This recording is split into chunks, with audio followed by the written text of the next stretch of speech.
നനഞ്ഞ പൂച്ചന്റെ മാതിരി ഇരിക്കും. അസ്സലാമു അലൈക്കും. ബിസ്മില്ലാഹി നഹ്മദുഹു വനസ്തഈനുഹു വനുഅ്മിനു ബിഹി വനതവക്കലു അലൈഹി വനഊദു ബില്ലാഹി മിൻ ശുറൂരി അൻഫുസിനാ വമിൻ സയ്യിആതി അഅ്മാലിനാ من يهده الله فلا مضل له ومن يضلله فلا هادي له نشهد أن لا إله إلا الله وحده لا شريك له ونشهد أن محمدا عبده ورسوله أرسله بالهدى ودين الحق ليظهره على الدين كله ولو كره المشركون.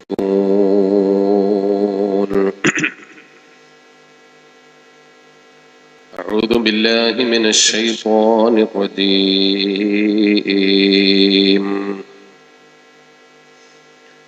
بسم الله الرحمن الرحيم. إن الذين يتلون كتاب الله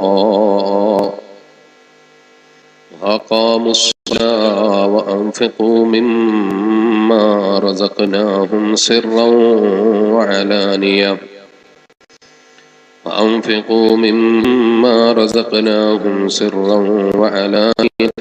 يرجون تجارة لن تبور ليوفيهم أجورهم ويزيدهم من فضله إنه غفور شكور. صدق الله العلي العظيم وصدق وبلغ رسوله النبي الكريم. وصل على جميع الأنبياء وآلهم والصحابة الكرام أجمعين. تزود من الدنيا فإنك لا تدري إذا خن ليل هل تعيش إلى الفجر.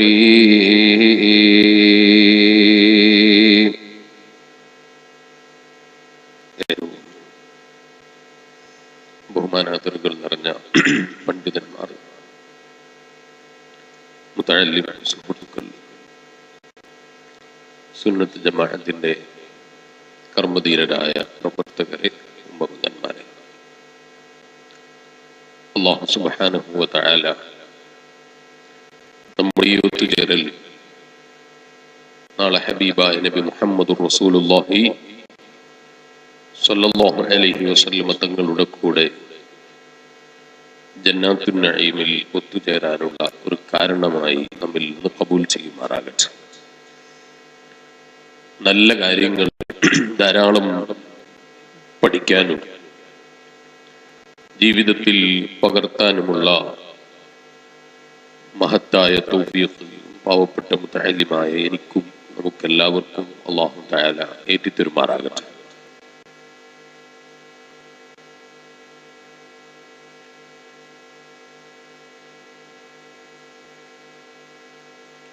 മനുഷ്യന്റെ മനസ്സ് ആരോഗ്യവാനാകുമ്പോ, ശക്തിയുള്ളവനാകുമ്പോ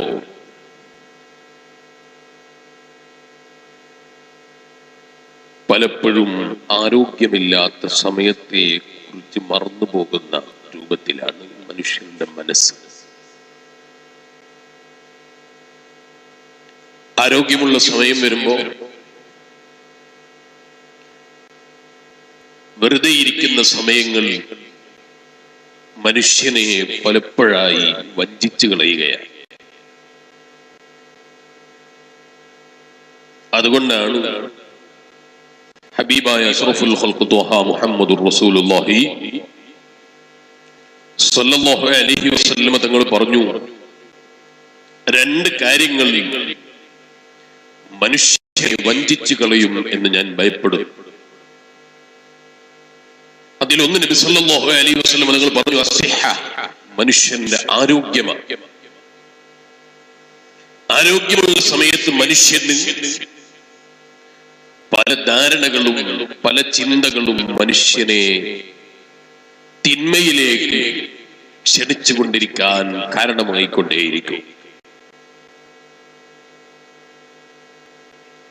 അതുപോലെ മനുഷ്യന്റെ അവധി സമയങ്ങൾ, വിശ്രമ സമയങ്ങൾ, പ്രത്യേകിച്ച് ജോലിയൊന്നും ഇല്ലാത്തൊരു സമയം, പ്രത്യേകിച്ച് പണിയൊന്നും ഇല്ലാത്തൊരു സമയം മനുഷ്യനുണ്ടെങ്കിൽ അത് മനുഷ്യനെ വഞ്ചിച്ചു കളയാൻ ചിലപ്പോൾ കാരണമാകുമെന്ന് അഷ്റഫുൽ ഖൽഖ് ത്വഹ മുഹമ്മദുർ റസൂലുള്ളാഹി സ്വല്ലല്ലാഹു അലൈഹി വസല്ലം. അല്പാരോഗ്യമുണ്ടെങ്കിൽ, അല്പം നല്ല ആരോഗ്യമുള്ളതായി തോന്നുന്നുണ്ടെങ്കിൽ മനുഷ്യന്റെ അഹങ്കാരം വർദ്ധിക്കും. ഒറ്റപ്പെട്ട ചില കസേരകൾ മുന്നിൽ കാലിയുള്ളത് നമ്മൾ തന്നെ കാണുന്നുണ്ട്. ഒറ്റയും വാടക കൊടുക്കാത്ത കസേര ഇല്ലല്ലോ, ഉണ്ടോ? ഇതിനൊക്കെ വാടക വേണ്ടേ? എല്ലാത്തിനും വാടക കൊടുക്കേണ്ടി വരും. ബാക്കിൽ ആളുകൾ ഇങ്ങനെ നിൽക്കുന്നു, നോക്കും, അവരറിയില്ല. അവർ പിന്നിൽ നിന്ന് നോക്കുമ്പോൾ ഈ ഒറ്റപ്പെട്ട കസേരയൊന്നും ബാക്കിയുള്ളത് പോലും കാണൂല. ബിയേക്കിലിരിക്കുന്നവരിങ്ങ് മുന്നിൽ കയറിയിരുന്നാൽ പിന്നിൽ കസേരയിൽ പിന്നിൽ വരുന്നവർ കയറിയിരിക്കാൻ അത് കാരണമാവും. ഓരോരുത്തരും ഉറപ്പ് വരുത്തുക, എന്റെ മുന്നിൽ ഒരൊറ്റ കസേര ഇല്ല, ഒറ്റ കസേരയും മുന്നിൽ കാലി ഉണ്ടാകുക. മോണിറ്റർ ഒന്നുകൂടി ഒന്ന് റെഡിയാകണം. മണേക്കോട്ടിലോ കിട്ടാൻ പറ്റില്ല, സൗണ്ട് വലിക്കാത്ത രൂപത്തില്. മനുഷ്യന്റെ ആരോഗ്യ സമയം, വെറുതെ ഇരിക്കുന്ന സമയം, അതൊക്കെ മനുഷ്യനെ ചിലപ്പോൾ വഞ്ചിച്ചു കളയും. അല്പ ആരോഗ്യമുള്ള സമയത്താണ് മനുഷ്യന് തോന്നുന്നത്, എന്റെ അധികാരം കൊണ്ട് ഞാനങ്ങ് നേടിയെടുക്കും, എന്റെ ശക്തി കൊണ്ട് ഞാനങ്ങ് നേടിയെടുക്കും, എന്റെ ചിന്ത കൊണ്ട് ഞാനങ്ങ് നേടിയെടുക്കും, എന്റെ ബുദ്ധി കൊണ്ട് ഞാനങ്ങ് നേടിയെടുക്കും, എന്റെ കഴിവ് കൊണ്ട് ഞാനങ്ങ് നേടിയെടുക്കും എന്നൊക്കെ മനുഷ്യനിങ്ങനെ തോന്നുകയാണ്. പക്ഷെ നിങ്ങളൊന്ന് ആലോചിച്ചു നോക്കും മനുഷ്യന്റെ ഒരു കാര്യം. ഈ യഥാർത്ഥത്തിൽ ഇത്തരം അഹങ്കാരത്തിന്റെ ചിന്തയുമായി ജീവിക്കുന്ന മനുഷ്യന്റെ കാര്യം നിങ്ങളൊന്ന് ആലോചിച്ചു നോക്കൂ. നമ്മുടെ നഖത്തിന്റെ വലുപ്പമില്ലാത്ത, നമ്മുടെ പല്ലിന്റെ വലുപ്പമില്ലാത്ത, അതിലും ചെറുതാക്കി പറഞ്ഞാൽ ചിലപ്പോൾ നമ്മുടെ രോമങ്ങളുടെ നീളം പോലും ഇല്ലാത്ത വളരെ ചെറിയ ഉറുമ്പ്, അല്ലേ? ഇല്ലേ? അത്ര ചെറിയ ഉറുമ്പൊന്നും ഇവിടെ ഇല്ലേ? കുഴപ്പം ഭാഗത്തൊന്നും ഇല്ലേ? നിങ്ങളുടെ നാട്ടിലൊക്കെ ഉണ്ട്. ആ ചെറിയ ഉറുമ്പ്, ഞങ്ങളുടെ നാട്ടിൽ നെയ്യുറുമ്പ് എന്ന് പറയും. ഇവിടെ എന്താ പറയാന്ന് എനിക്കറിയില്ല. എന്താ പറയാ? നെയ്യുറുമ്പ് എന്ന് പറയും. നെയ്യുറുമ്പ്, ആ ചെറിയ ഉറുമ്പ് മനുഷ്യൻ രാത്രിയിൽ നല്ല അധികാരത്തോടെ വലിയ പൂങ്കോടെ അവനുണ്ടാക്കിയ അവന്റെ വലിയ വീട്ടില് വലിയ അധികാരവും കാണിച്ചിങ്ങനെ കട്ടിലിന്റെ മേലെ പോയി അങ്ങ് കിടന്നു. കിടന്നപ്പോഴാണ് അവന്റെ അധികാരം പഠിപ്പിക്കാൻ ഉറുമ്പ് വന്നത്. ഉറുമ്പ് പതുക്കെ കട്ടിലിന്റെ കാലിന്റെ മേലെ കൂടി ഇങ്ങനെ കയറി വന്നു. വലിയ അധികാരിയായിട്ട് കിടക്കുകയല്ലേ. ആ മനുഷ്യന്റെ രണ്ട് ചവിട്ടിലേക്കും രണ്ട് ഭാഗത്തു നിന്ന് രണ്ട് ഉറുമ്പുകൾ അങ്ങ് കയറി ചെന്നു. അതുവരെ വലിയ അഹങ്കാരം കാണിച്ച മനുഷ്യനാണ്, വലിയ കീറ് കാണിച്ച മനുഷ്യനാണ്, അതുവരെ ഞാൻ തരക്കേടില്ല എന്നിങ്ങനെ ചിന്തിച്ച മനുഷ്യനാണ്. അവന്റെ ചെറിയ കാതിലേക്ക് ചെറിയ ഉറുമ്പങ്ങ് കടന്നു ചെന്നപ്പോ പിന്നെ കിടത്തം കിട്ടുന്നില്ല, ഇരിക്കാൻ കഴിയുന്നില്ല. അപ്പോഴാണ് ഇവൻ ആരോ പറയുന്നത് കേട്ടിട്ടുണ്ട്, ഈ ചവിട്ടിലാണ് കഥ ഉറുമ്പ് കയറിയതെങ്കിലും തിരിച്ചു പിടിച്ചു കൊടുക്കണം, ഈ ചുവട്ടിൽ ഉറുമ്പ് കയറിയാൽ ഇത് മേൽപോട്ടാക്കി കൊടുക്കണം. ഈ ചുവട്ടിലാണ് കയറിയതെങ്കിൽ ഇത് മേൽപോട്ടാക്കി കൊടുക്കണം. ഇയാളെ രണ്ട് ചുവട്ടിലും ഓരോ ഉറുമ്പുകൾ കയറിയിരിക്കുകയാണ്. എങ്ങോട്ട് തിരിക്കണമെന്നറിയുന്നില്ല, എങ്ങനെ തിരിയണമെന്നറിയുന്നില്ല, എങ്ങോട്ട് നോക്കണമെന്നറിയുന്നില്ല. ആന വന്ന് ചുവട്ടിൽ കയറിയിട്ടില്ല, ഒരു പശു വന്നിട്ട് ചുവട്ടിൽ കയറിയിട്ടില്ല, ഒരു കാള വന്ന് ചുവട്ടിൽ കയറിയിട്ടില്ല, ഒരു പോത്ത് നിന്റെ അടുക്കൽ വന്നിട്ടില്ല. നിന്റെ രോമത്തിന്റെ നീളം പോലും ഇല്ലാത്ത ചെറിയ ഉറുമ്പ് നിന്റെ കാതിലേക്ക് എത്തിയപ്പോൾ, നിന്റെ രണ്ട് കാതിലേക്ക് കയറിയപ്പോൾ നിന്റെ അധികാരം മുഴുവനും താഴെ വെച്ചു പോയി, നിന്റെ അഹങ്കാരം മുഴുവനും താഴെ വെച്ചു പോയി. പിന്നെ നിനക്ക് അഹങ്കാരം പറയാനില്ല, അഹംഭാവം പറയാനില്ല, കിബിറ് പറയാനില്ല. ഇതല്ലേ മനുഷ്യൻ? ഒരു ചെറിയ ഉറുമ്പ്, ആ ഉറുമ്പ് നമ്മളെ കടിച്ചിട്ടില്ല, ആ ഉറുമ്പ് നമുക്ക് വിഷം നീട്ടിയിട്ടില്ല, ആ ഉറുമ്പ് നമുക്ക് നേരെ സമരം നീട്ടിയിട്ടില്ല. മൂപ്പരെന്തെങ്കിലും തിന്നാൻ കിട്ടൂന്ന് മനസ്സിലാക്കിയിട്ട് അറിയാതെ കയറിയത് നിന്റെ കാതിലായി പോയി, നിന്റെ ചെവിയിലായി പോയി. കാതിലേക്ക് ഉറുമ്പ് കയറിയപ്പോ കിട്ടിയ ഉറക്കം കെട്ടുപോയി, പിന്നെ രാത്രിയിൽ ഉറക്കം കിട്ടുന്നില്ല. അന്നത്തെ രാത്രിയിൽ അവനതാ എങ്ങനെയോ അധ്വാനിച്ച് രണ്ട് കാതിൽ നിന്നും ഉറുമ്പിനെ പുറത്താക്കി. രണ്ടുപേർക്കും TC കൊടുത്ത് പറഞ്ഞേച്ചു, ഇനി ഇവിടെ കാണാൻ പാടില്ല. രണ്ട് ഉറുമ്പിനെയും കിട്ടിയപ്പോ കയ്യിന്റെ മേലിൽ പിടിച്ചിട്ട് തുരുമ്പി അങ്ങ് ചാടിക്കളഞ്ഞു.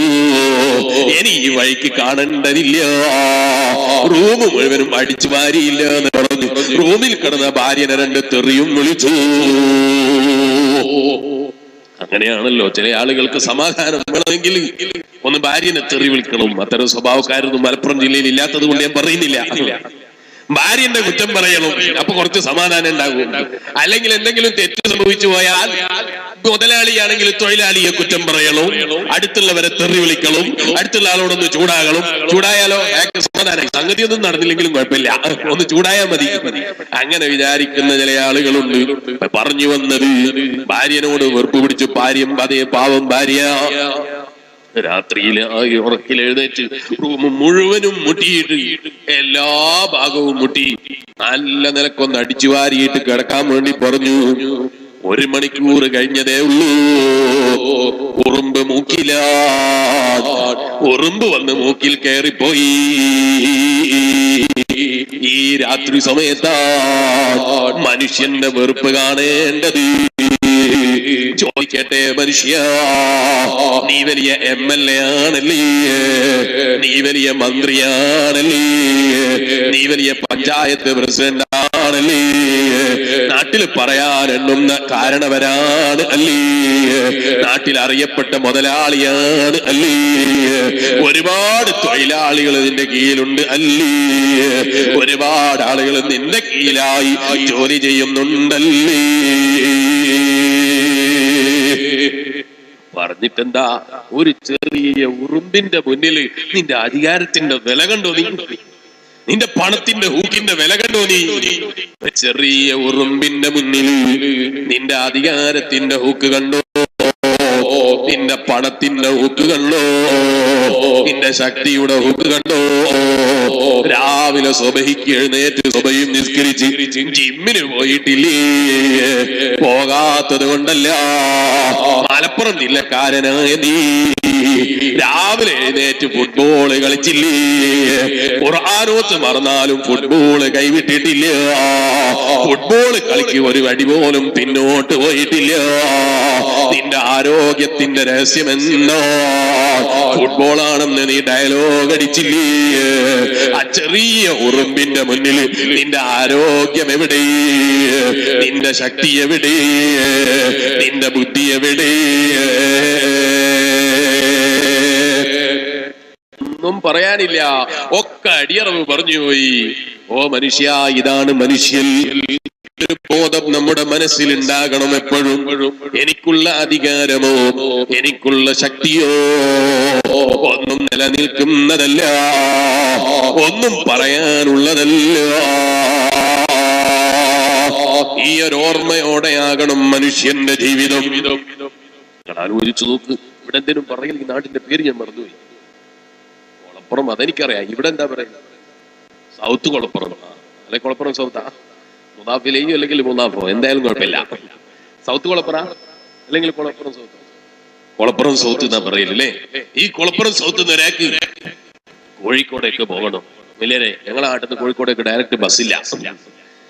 ഡയറക്റ്റ് ഞങ്ങളെ നാട്ടിൽ നിന്ന് ബസ്സില്ല. ഉദാഹരണം പറയുമ്പോ അങ്ങനെ ചിന്തിക്കുന്നതിന് തെറ്റൊന്നുമില്ലല്ലോ. ഉണ്ടോ ഇല്ലയോ എന്ന് എനിക്കറിയില്ല. ഉദാഹരണം ഇപ്പൊ എന്തും പറയാലോ, എന്തും സങ്കല്പിക്കുകയും ചെയ്യാലോ, അല്ലെ? സങ്കല്പിക്കുമ്പോ എന്തും സങ്കല്പിച്ചു, എന്തും സങ്കല്പിക്കാം, സങ്കല്പിക്കുന്നതിന് കുഴപ്പമൊന്നുമില്ല. അപ്പൊ ഒരാള് ഇവിടുന്ന് കോഴിക്കോടേക്ക് ഡയറക്റ്റ് ഒരു ബസ് കയറണം. ഡയറക്റ്റ് കോഴിക്കോടേക്ക് ഒരു ബസ്. അത് ഈ കൊളപ്പുറം സൗത്തിൽ നിന്ന് അരമണിക്കൂർ കൂടുമ്പോഴേ കോഴിക്കോടേക്ക് ഡയറക്റ്റ് ബസ് ഉള്ളൂ. അല്ല, 10 മിനിറ്റ് കൂടുമ്പോ ഉണ്ട്. ഞാൻ ചോദിച്ചിട്ടില്ല, അദ്ദേഹം പറഞ്ഞത് ഉദാഹരണമാണ്. പറയുമ്പോ അതങ്ങ് വിചാരിക്കണം. പിന്നെ 10 മിനിറ്റ് കൂടുമ്പോണ്ട്, 5 മിനിറ്റ് കൂടുമ്പോണ്ട്, കാവണിക്ക് കൂടുമ്പോ പറയണ്ട. അരമണിക്കൂർ കൂടുമ്പോഴേ ബസ് ഉള്ളൂ എന്ന് പറഞ്ഞാൽ അതങ്ങ് വിശ്വസിക്കുക. അവർ അരമണിക്കൂർ കൂടുമ്പോഴാണ് ഇവിടെ കോഴിക്കോടേക്ക് ഡയറക്റ്റ് ബസ്. ആ ബസ് കിട്ടാൻ വേണ്ടി വീട്ടിൽ നിന്ന് ബസ് സ്റ്റോപ്പിലേക്ക് ഏകദേശം ഒരു അരമണിക്കൂർ നടക്കണം. ഇല്ല, എന്റെ വീടിന്റെ തൊട്ടാ ബസ് സ്റ്റോപ്പ് എന്ന് പറയേണ്ട, ഉദാഹരണം. അരമണിക്കൂർ വീട്ടിൽ നിന്ന് ബസ് സ്റ്റോപ്പിലേക്ക് നടക്കണം. കാരണം ബസ് സ്റ്റോപ്പിലേക്ക് നടന്നുപോയി. നല്ല വെയിലാണ്. വലിയാരെ വരുമ്പോ മഴ നിങ്ങൾ കണ്ടിട്ടില്ലേ എന്ന് ചോദിക്കേണ്ട ഉദാഹരണമാണ്. നല്ല വെയിലാണ്. വെയിലും കൊണ്ട് അരമണിക്കൂർ നടന്ന് ബസ് സ്റ്റോപ്പിലെത്തി. വല്ലാതെ ക്ഷീണിച്ചു. ബസ് സ്റ്റോപ്പിൽ ഇങ്ങനെ എത്തുമ്പോ അതാ ആ സമയത്തുള്ള ബസ്സിന്റെ ബേക്ക് ഇങ്ങനെ കാണുന്നുണ്ട്. മൂപ്പര് ഇവിടെ നിർത്തിയിട്ട് പോയതാ. നമ്മൾ ഒരു സെക്കൻഡ് അങ്ങ് വൈകിപ്പോയി. എങ്ങനെ ഒരു സെക്കൻഡ് അങ്ങ് വൈകിപ്പോയി. അതുകൊണ്ട് ബസ്സുകാരൻ നിർത്തിയില്ല. ബസ്സുകാരൻ ബസ് നിർത്തിയിട്ട് ബസ് കൂടിന്റെ ബൈക്ക് പോയി. ബസ് ഇങ്ങനെ പോകുന്നത് ഇയാൾ കണ്ടിട്ടുണ്ട്, ബസ്സിന്റെ ബേക്കേ കണ്ടിട്ടുള്ളൂ, മുന്നേ കണ്ടിട്ടില്ല.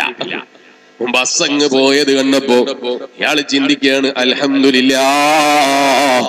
എത്ര ആൾ അൽഹംദുലില്ലാ എന്ന് പറയും? സ്വന്തം തന്നെ ചിന്തിച്ചോ. ബസ്സിന്റെ ബേക്ക് കണ്ട മനുഷ്യനാണ്. അൽഹംദുലില്ലാ, ആ റബ്ബ്, എന്റെ റബ്ബ് ആ ബസ് എനിക്ക് കണക്കാക്കിയില്ലല്ലോ. അതിനെന്തെങ്കിലും ചിലപ്പോൾ എനിക്ക് ഖൈറുണ്ടാകാം. അൽഹംദുലില്ലാ, ഇതുവരെ നടന്നിട്ടൊരു അപകടവുമില്ലാതെ എന്റെ റബ്ബ് എന്നെ ഇവിടെ എത്തിച്ചിട്ടുണ്ടല്ലോ. ആ റബ്ബ് അപകടവുമില്ലാതെ എന്നെ കോഴിക്കോട് എത്തിക്കും ഇൻഷാ അല്ലാഹ്. നല്ല മനുഷ്യന്മാരാണെങ്കിൽ അങ്ങനെ ചിന്തിക്കും. ഇനി അല്ലെങ്കിലോ വല്ലാത്ത പഠിച്ചോ തന്നെ, എന്നാ പിന്നെ കുറച്ച് മുമ്പ് എന്നെ ഇറക്കിക്കൂടായിരുന്നു പഠിച്ചോരിക്ക്. ആ 10 മിനിറ്റ് മുമ്പ് ഞാൻ ഇറങ്ങിയിരുന്നെങ്കിൽ എനിക്ക് ബസ് കിട്ടുമായിരുന്നു. അല്ലെങ്കിൽ ഒരു മിനിറ്റ് ഞാനെങ്കിൽ അതിന് മുൻപേ ഇറങ്ങിയിരുന്നെങ്കിൽ ബസ് എനിക്ക് നഷ്ടപ്പെട്ടു പോകില്ലായിരുന്നു. അങ്ങനെ ചിന്തിക്കുന്നവരുമുണ്ടാകാം. ഏതായാലും വീണ്ടും ഒരു അരമണിക്കൂർ കാക്കേണ്ടി വന്നു. അടുത്ത ബസ് വരുന്നത് അരമണിക്കൂർ കഴിഞ്ഞിട്ടാണ്. അരമണിക്കൂർ വീട്ടിൽ നിന്ന് വെയിലും കൊണ്ട് നടന്ന് പ്രയാസപ്പെട്ട് വന്നതല്ലേ. അരമണിക്കൂർ ബസ്സിന് കാത്തിരിക്കുന്നു. വെയിലിന് കുറവില്ല. SSFന്റെ ബസ് സ്റ്റോപ്പില്ല. അല്ലെങ്കിൽ സുന്നത്ത് ജമാഅത്തിന്റെ പ്രവർത്തകന്മാര് അവിടെ ഒരു ബസ് സ്റ്റോപ്പ് ഉണ്ടാക്കിയിട്ടില്ല. ഉദാഹരണമാണ്, ഇവിടെ ഉണ്ട് എന്ന് പറയണ്ട. ഉദാഹരണമാണ്, ഒരു ബസ് സ്റ്റോപ്പ് ഇല്ല. അതുകൊണ്ട് തന്നെ അരമണിക്കൂർ വെയിലില്ല. വെയിലും കൊണ്ട് ബസ് കാത്തിരിക്കുന്നു. 1 മണിക്കൂർ വെയിലിലാണ്. അല്ലേ? ബസ്സിന് കിട്ടാൻ വേണ്ടി ബസ് സ്റ്റോപ്പിലേക്ക് അരമണിക്കൂർ നടന്നു. ബസ് കിട്ടാൻ വേണ്ടി അരമണിക്കൂർ ബസ്സിന് കാത്തു നിന്നു. വെയിലിന്റെ പ്രയാസം എത്രയാണ്! ആ വെയിലിന്റെ പ്രയാസം അത് 2016 വെയിലല്ലേ. പണ്ടൊക്കെ നമ്മൾ ഉപ്പാപ്പാര് കണ്ട വെയിലൊന്നും ഇല്ലല്ലോ. ആ വെയിലിൽ ഇങ്ങനെ നിൽക്കുമ്പോഴാണ് അരമണിക്കൂർ തികഞ്ഞടുത്ത ബസ്സുകാരൻ വരുന്നത്. ഇയാള് വെയിലിന്റെ ചൂടുകൾ സഹിക്കാൻ കഴിയാത്തത് കൊണ്ട് ബസ് സ്റ്റോപ്പ് എന്ന് എഴുതി വെച്ച സ്ഥലത്ത് നിന്ന് ബസ് നിർത്താതെ പോകുമോ എന്നുള്ള ഭയത്താൽ 2 കൈയും പിടിച്ചങ്ങ് നീട്ടുകയോ. നിർത്താതെ പോകല്ല ഡ്രൈവറേ. കാരണം ഒരു കൈ നീട്ടിയിട്ട് ഇയാൾ നിർത്താതെ പോയാലോ, 2 കൈയും അങ്ങ് നീട്ടിപ്പിടിച്ചു. ബസ്സിന്റെ ഡ്രൈവർ നിർത്തിയില്ല. ബസ്സിന്റെ ഡ്രൈവർ നിർത്താതെ അങ്ങ് പോയി. ബസ്സിന്റെ ഡ്രൈവർ നിർത്തിയില്ല. ബസ്സിന്റെ ഡ്രൈവർ ഒറ്റ പോക്കങ്ങ് പോയി. നല്ല സന്തോഷം ഉണ്ടാവൂലേ? അല്ലെ? നല്ല സന്തോഷം ഉണ്ടാവൂലേ? നല്ല സന്തോഷം ഉണ്ടാകും എന്ന് മാത്രമല്ല ആ ഡ്രൈവർക്ക് നമ്മൾ ആദരിക്കാത്ത വാക്കുകൾ ഉണ്ടാകൂല, അയാളെ വിളിക്കാത്ത തെറി ഉണ്ടാകൂല, അയാളെ കുറിച്ച് പറയാത്ത കുറ്റമുണ്ടാകൂല, അയാളെ കുറിച്ച് വിളിക്കാത്ത തെറിയില്ല. സർവ്വതും വിളിച്ചു കഴിഞ്ഞപ്പോ അല്പം ഒന്ന് സമാധാനമായി. സത്യത്തിൽ ആ ഡ്രൈവർ ഇയാൾ കണ്ടിട്ടില്ല, ആ ഡ്രൈവർ എങ്ങോട്ടാണെന്ന് ഇയാൾക്കറിയൂല, ആ ഡ്രൈവർ എവിടം വരെ എത്തുമെന്ന് ഇയാൾക്കറിയൂല, ആ ബസ് എവിടം വരെ എത്തുമെന്നറിയൂല. ബസ്സിന്റെ മേലെ കോഴിക്കോട് എഴുതി വെച്ചിട്ടില്ലേ വലിയരെ? കോഴിക്കോട് എഴുതി വെച്ചിട്ട് കാര്യമില്ലല്ലോ. അല്ലാഹു തആല അത് എവിടം വരെ കൊണ്ടുപോകാനാ തീരുമാനിച്ചത് നിനക്കറിയോ? നീ ആ ബസ്സിൽ കയറ്റാത്തത് കൊണ്ട് എന്താണ് അല്ലാഹു തആല കണക്കാക്കിയത് നിനക്കറിയോ? ബസ്സിൽ ഒരു നിൽക്കാൻ അതിൽ സ്ഥലമില്ല, ഇരിക്കാൻ അതിൽ സ്ഥലമില്ല, നല്ല തിരക്കുള്ള ബസ്സാ, നിനക്ക് റബ്ബ് നിർത്തി തന്നില്ല. അപ്പോഴും ഈമാനുള്ള മോമിനിന്റെ നാവിൽ നിന്ന് വന്നുപോയി അൽഹംദുലില്ലാഹ്. ഈമാനുള്ള മോമിനാണെങ്കിൽ പറയും അൽഹംദുലില്ലാഹ്, അല്ലാഹു എനിക്കത് കണക്കാക്കിയിട്ടില്ല, എനിക്ക് ഖൈറായത് എടുത്തത് വരും. അയാള് വീണ്ടും കാത്തു നിന്നു അരമണിക്കൂർ കാത്തു നിന്നപ്പോ അടുത്ത ബസ് വരുന്നു. രണ്ട് കൈ നീട്ടിയിട്ട് നിർത്താതെയായി പോകേണ്ട ഭ്രാന്താന്ന് വിചാരിച്ചിട്ടാണോ അയാൾ നിർത്താത്തതെന്നുള്ളൊരു സംശയം ഉണ്ടല്ലോ. ഒറ്റ കൈ മതി. കൈ നീട്ടിയപ്പോ ബസ്സിന്റെ ഡ്രൈവർ നിർത്തിപ്പോയി. ബസ്സിൽ കയറി നോക്കുമ്പോ അൽഹംദുലില്ലാഹ് നല്ല സീറ്റ്, വിശാലമായ സൗകര്യം, എന്തൊരു സൗകര്യ. അപ്പോഴെങ്കിലും ചിന്തിച്ചോ അല്ലാഹു തആല എനിക്ക് സീറ്റ് തരാൻ വേണ്ടിയായിരിക്കും ബസ്സിനെ കാത്തിരുത്തിയത്. കോഴിക്കോട് എത്തണമെങ്കിൽ ഏകദേശം 2 മണിക്കൂർ യാത്ര ചെയ്യണ്ടേ? ഉദാഹരണമാണ്, 1 മണിക്കൂറേ ഓടാനുള്ളൂ എന്ന് പറയണ്ട, 2 മണിക്കൂർ യാത്ര ചെയ്യാനുണ്ട്. അപ്പൊ അല്ലാഹു തആല ഇരുന്ന് നല്ല സന്തോഷത്തിൽ പോകാൻ ഒരു വിഷമമില്ലാതെ അവിടെ എത്തിച്ചേരാനായിരിക്കും അല്ലാഹു തആല ഈ ബസ് എനിക്ക് കണക്കാക്കിയത്. ചിന്തിക്കുന്നവരെത്ര. അതുകൊണ്ട് തീർന്നില്ല. ബസ്സിൽ കയറിയിട്ട് സീറ്റിലങ്ങിരുന്നപ്പോ ഇടത് ഭാഗത്ത് നോക്കുമ്പോ മൂത്താപ്പയാണ്. മൂത്താപ്പ കഴിഞ്ഞ സ്റ്റോപ്പിൽ നിന്ന് കയറിയതാ. മൂത്താപ്പാന്റെ വീട് എവിടെയാ? ബസ്സിൽ കയറി ഇരുന്ന് നോക്കുമ്പോ ഭാഗത്ത് മൂത്താപ്പിക്കുന്നുണ്ട്. മൂത്താപ്പ കയറിയപ്പാ, നീ എവിടെയാ മോനെ പോകുന്നത്? ഞാനൊന്ന് കോഴിക്കോട് പോകാൻ കയറിയതാണ്. മോനെ നീ പൈസ കൊടുക്കണ്ട, ഞാൻ കൊടുത്തോളാം. അപ്പൊ ഇവന്റെ മനസ്സിന്ന് പറയാണ്, വേണ്ട നിങ്ങൾ കൊടുക്കണ്ട, ഞാൻ കൊടുത്തോളും. അങ്ങനെ നീ മൂത്താപ്പാനോട് പറയാൻ വളർന്നിട്ടില്ല. അവിടെ നീ അദബ് പാലിച്ചോ, നീ മൂത്താപ്പാനെ ബഹുമാനിച്ചോ. മൂത്താപ്പ പൈസ കൊടുക്കൂന്ന് പറയുമ്പോ നിങ്ങൾ പറയുകയാണെങ്കിൽ ഞാനിത് അനുസരിക്കൂന്ന് പറഞ്ഞു. മൂത്താപ്പക്ക് കീഴ്പ്പെട്ടോ. അപ്പൊ നീ മനസ്സിൽ ചിന്തിക്കണ്ട, മൂത്താപ്പാന്റെ വീട് ഓടിന്റെ വീടല്ലേ, എന്റെ വീട് വാർപ്പിന്റെ വീടല്ലേ. മൂത്താപ്പ കൊടുക്കാൻ വളർന്നിട്ടില്ല എന്ന് ചിന്തിക്കേണ്ട മനുഷ്യ, ആലോചിക്കേണ്ട മനുഷ്യ. മൂത്താപ്പാന്റെ മുന്നിൽ അദബ് കാണിച്ചോ. അദബ് കാണിച്ച മനുഷ്യൻ അയാളൊന്നും മിണ്ടിയില്ല, പൈസ മൂത്താപ്പ കൊടുത്തു. അപ്പോഴെങ്കിലും ചിന്തിച്ചോ, ചെലവില്ലാതെ കോഴിക്കോട് എത്തിക്കാനാ അല്ല ഈ പണിയെടുത്തത്. 2 ബസ്സും എനിക്ക് കിട്ടിയില്ല. ചെലവില്ലാതെ കോഴിക്കോട് എത്താനുള്ള അവസരം എന്റെ റബ്ബ് ഒരുക്കി തന്നല്ലോ. അൽഹംദുലില്ലാഹ്. ഒന്ന് റബ്ബിനെ സ്തുതിച്ചവനെവിടെ? അല്ലാഹ്ക്ക് സ്തുതി പറഞ്ഞവനെവിടെ? അല്ലാഹ്ക്ക് ഹംദ് പറഞ്ഞവനെവിടെ? എത്ര ആളുകൾ ഉണ്ടാവും? സ്വന്തം ഒന്ന് വിലയിരുത്തിയാൽ മതി. അയാൾ ഹംദ് പറയോ എന്ന് ചിന്തിക്കണ്ട, ഞാൻ പറയുമെന്ന് ചിന്തിച്ചാൽ മതി. നിങ്ങൾ പറയോ എന്ന് ചിന്തിച്ചാൽ മതി. ഓരോരുത്തരുടെ കാര്യം ചിന്തിച്ചാൽ മതി. മറ്റേയാൾ പറയോ, ഇയാൾ പറയോ, അയാൾ പറയൂല, അത് നീ നോക്കണ്ട. സ്വന്തം കാര്യത്തെ കുറിച്ച് ആലോചിക്ക്. നീ പറയോ ഒരു അൽഹംദുലില്ലാഹ്, ഞാൻ പറയോ ഒരു അൽഹംദുലില്ലാഹ്, നമ്മൾ ആലോചിക്കണം. അങ്ങനെ ബസ്സിലിരുന്നു. ഒരു 100 മീറ്റർ ബസ് യാത്ര ചെയ്തു. അപ്പോഴാണ് ഒരാൾ റോഡിൽ നിന്ന് കൈനീട്ടുന്നത്. ഒരാൾ കൈനീട്ടുന്നു. ബസ്സിന്റെ ഡ്രൈവർ നല്ല ഡ്രൈവറാണ്, അയാൾ അവിടെ നിർത്തിക്കൊടുത്തു. അവിടെ ബസ് സ്റ്റോപ്പ് കാണാനില്ല. അപ്പൊ ഇയാൾ ബസ്സിലേക്ക് കയറി. അപ്പൊ തന്നെ ഇയാൾക്ക് തോന്നി, ബസ് സ്റ്റോപ്പ് ഇല്ലാത്ത സ്ഥലത്തൊക്കെ ഇയാൾ നിർത്തുന്നുണ്ടല്ലോ. ഒന്നും പിന്നെയും ഒരു 100 മീറ്റർ പോയപ്പോ 2 ആള് ഒന്നിച്ച് കൈനീട്ടുന്നു. ഡ്രൈവർ അവിടെയും നിർത്തിപ്പോയി. അപ്പോഴാ ഇവനങ്ങ് പറഞ്ഞു പോയത്, ഇവനിക്ക് ഇത് തന്നെയാണോ പണി? കാണുന്നവരൊക്കെ ബസ്സിൽ കയറ്റുകയാണോ അല്ലേ? രണ്ടാമത് ഒരാളെ കയറ്റിയപ്പോ ഇയാൾ ചോദിക്കുകയാണ്, അല്ല എല്ലാരും കയറ്റിയിട്ടേ പോവുള്ളൂ? എല്ലാരും റോഡ് വന്ന് കൈനീട്ടുന്നവരൊക്കെ കയറ്റിയിട്ടേ പോവുള്ളൂ? അത് മറന്നുപോയി. അല്പം മുമ്പ് ഒരാള് നിർത്താതെ പോയപ്പോ ആ ഡ്രൈവറെ വിളിക്കാത്ത തെറിയില്ലായിരുന്നു. അയാൾക്കില്ലാത്ത കുറ്റങ്ങളില്ലായിരുന്നു, അയാളെ പറയാത്ത മോശങ്ങളില്ലായിരുന്നു.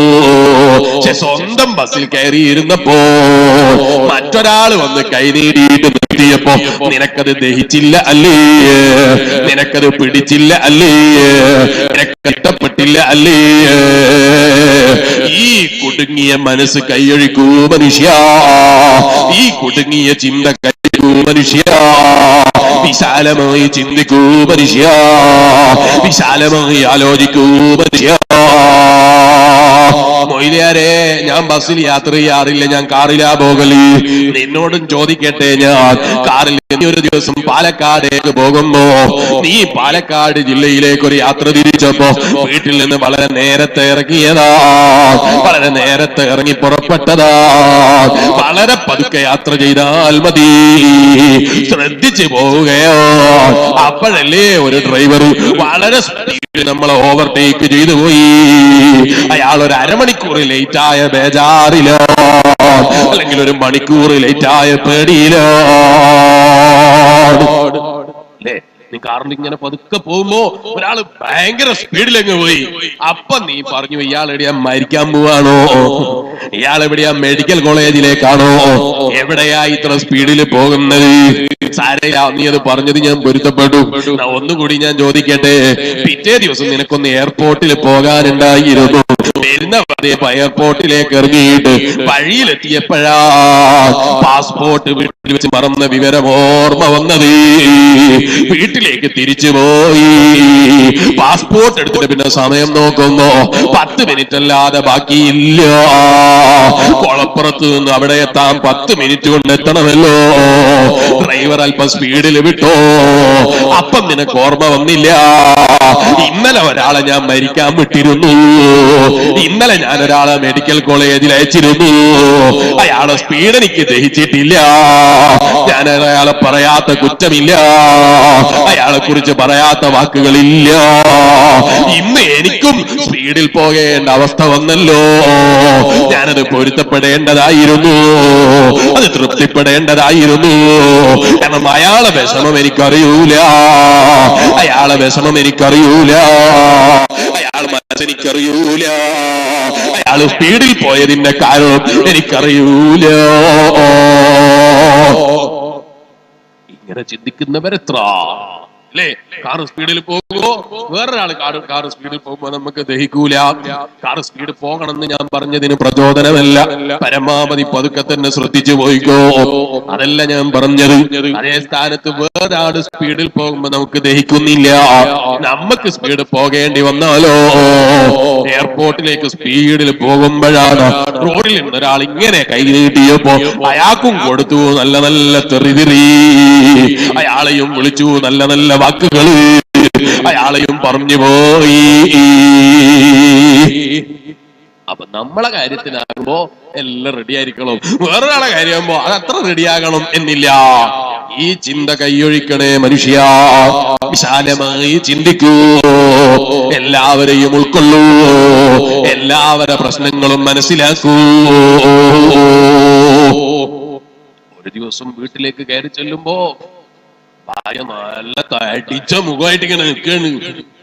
നല്ല തടിച്ച മുഖം, 100-110 കിലോ ഉണ്ടാവും തല തൂക്കി നോക്കിയാൽ, അത്ര നല്ല ശുണ്ടിയിലാ ഉള്ളത്. എന്താണ് വിവരം എന്നറിയോ? ഭാര്യ അർജന്റായിട്ട് വിളിച്ചിട്ട് നീ ഫോൺ എടുത്തിട്ടില്ല, അതിന്റെ പേരില് ഭാര്യ കാണിച്ച വെറുപ്പാണ്. കയറി ചെല്ലുമ്പോ തന്നെ മുഖം തടിപ്പിച്ച് വെച്ചത് കണ്ടപ്പോ ഒലക്കെടുത്ത് തട്ടിച്ചങ്ങ് പൊട്ടിച്ചു കളയണം. ഓ മനുഷ്യ, നീ പലപ്പോഴും വെറുപ്പ് പിടിക്കാറില്ലേ? ഭാര്യ ഒരു ദിവസം വെറുപ്പ് പിടിച്ചപ്പോ നിനക്കത് വിട്ടുവീഴ്ച ചെയ്യാൻ തോന്നിയില്ല, അത് പൊരുത്തപ്പെട്ടു കൊടുക്കാൻ കഴിഞ്ഞില്ല. മൊയ്ലിയാരെ, ഭാര്യക്ക് ഭർത്താവിനോട് വെറുപ്പ് പിടിക്കാമോ?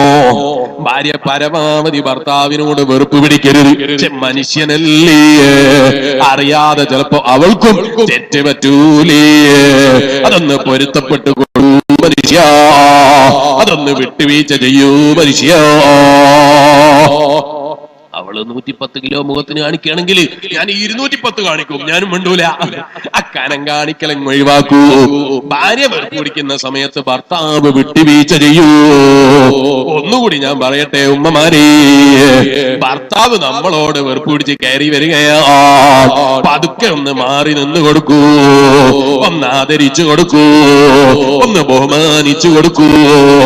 ഭർത്താവിന്റെ പുറത്ത് തട്ടിയിട്ട് പതുക്കെ എന്ത് വേണമിക്കാ, വെള്ളം വേണോ, ക്ഷീണമുണ്ടോ, സ്നേഹത്തോടെ മുഖത്ത് നോക്കി എന്ന് ചോദിക്കും മനുഷ്യ, ഒന്ന് ചോദിച്ചു നോക്ക് ഉമ്മ.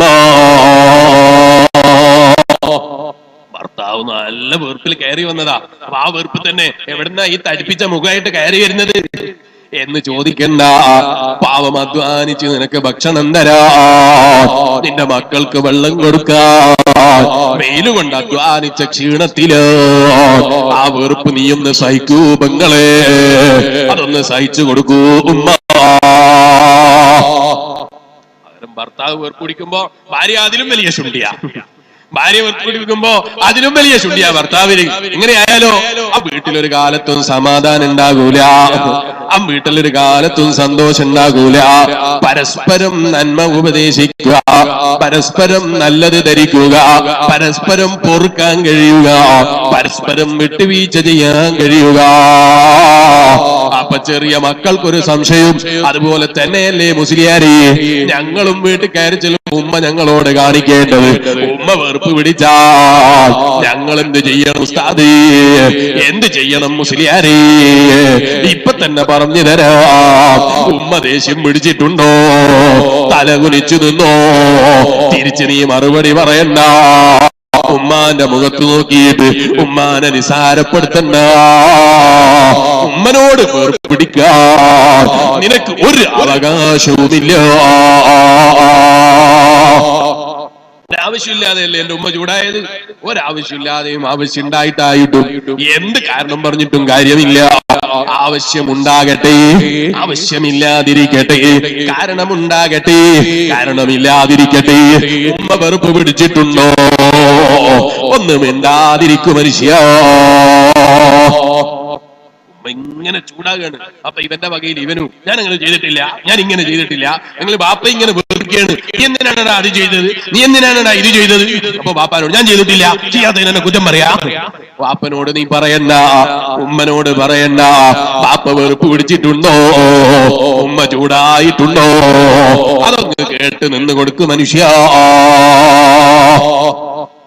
അത് കേട്ടതെന്ന് ഉമ്മാന്റെ ചൂടാകലൊക്കെ കഴിഞ്ഞു. അല്പം കഴിഞ്ഞിട്ട് ഉമ്മ നല്ലൊരു ഗ്ലാസ് വെള്ളം എടുത്ത് വന്നിട്ട്, മോനെ വെള്ളം വേണ്ടേ? വേണം ഉമ്മ, വെള്ളം വേണം. വെള്ളമൊക്കെ കുടിച്ചു, ചായയൊക്കെ കുടിച്ചു, ഭക്ഷണമൊക്കെ കഴിച്ചു, കിടക്കാൻ പോവാണ്. എന്തൊക്കെയാ ഉമ്മ വരുമ്പോ നല്ല ദേഷ്യത്തിലായിരുന്നു അല്ലേ? നിങ്ങൾ പറഞ്ഞതൊക്കെ സത്യത്തിൽ ഞാൻ അന്നേരം കേട്ടങ്ങ് നിന്നതാ, സത്യത്തിൽ നിങ്ങളാ പറഞ്ഞതൊക്കെ തെറ്റാ, നിങ്ങളാരോ തെറ്റിദ്ധരിപ്പിച്ചതാ. ഉമ്മനോട് നീ പറഞ്ഞു നോക്ക്, ആ ഉമ്മാക്ക് എന്തൊരു സ്നേഹമാ, ആ ഉമ്മക്ക് നിന്നോട് പിന്നെ എന്തൊരു ആദരവാ, പിന്നെ എന്തൊരു ബഹുമാനമാ. അല്ല മൊയ്ലിയാരെ, ആ ഉമ്മാക്ക് ഞാനല്ലേ ചെലവിന് കൊടുക്കുന്നത്? ചോദിക്കട്ടെ മനുഷ്യ, നിന്റെ ഉമ്മ നിനക്ക് പാല് തന്നില്ലേ? നിനക്ക് മുലപ്പാല് കുടിപ്പിച്ചില്ലേ? വേണ്ട ഭക്ഷണം വേണ്ടാന്ന് ചെറുപ്പത്തിൽ നീ പശി പിടിച്ചപ്പോ എന്റെ മോനൊന്നും കഴിക്കുന്നില്ല, മൊയ്ലിയാരെ കയ്യിൽ നേർച്ച പൈസ കൊടുത്തില്ലേ? ഡോക്ടർമാരടുക്കൽ ചികിത്സക്ക് പോയില്ലേ? ഡോക്ടർമാരടുക്കൽ ഓടിപ്പോയില്ലേ?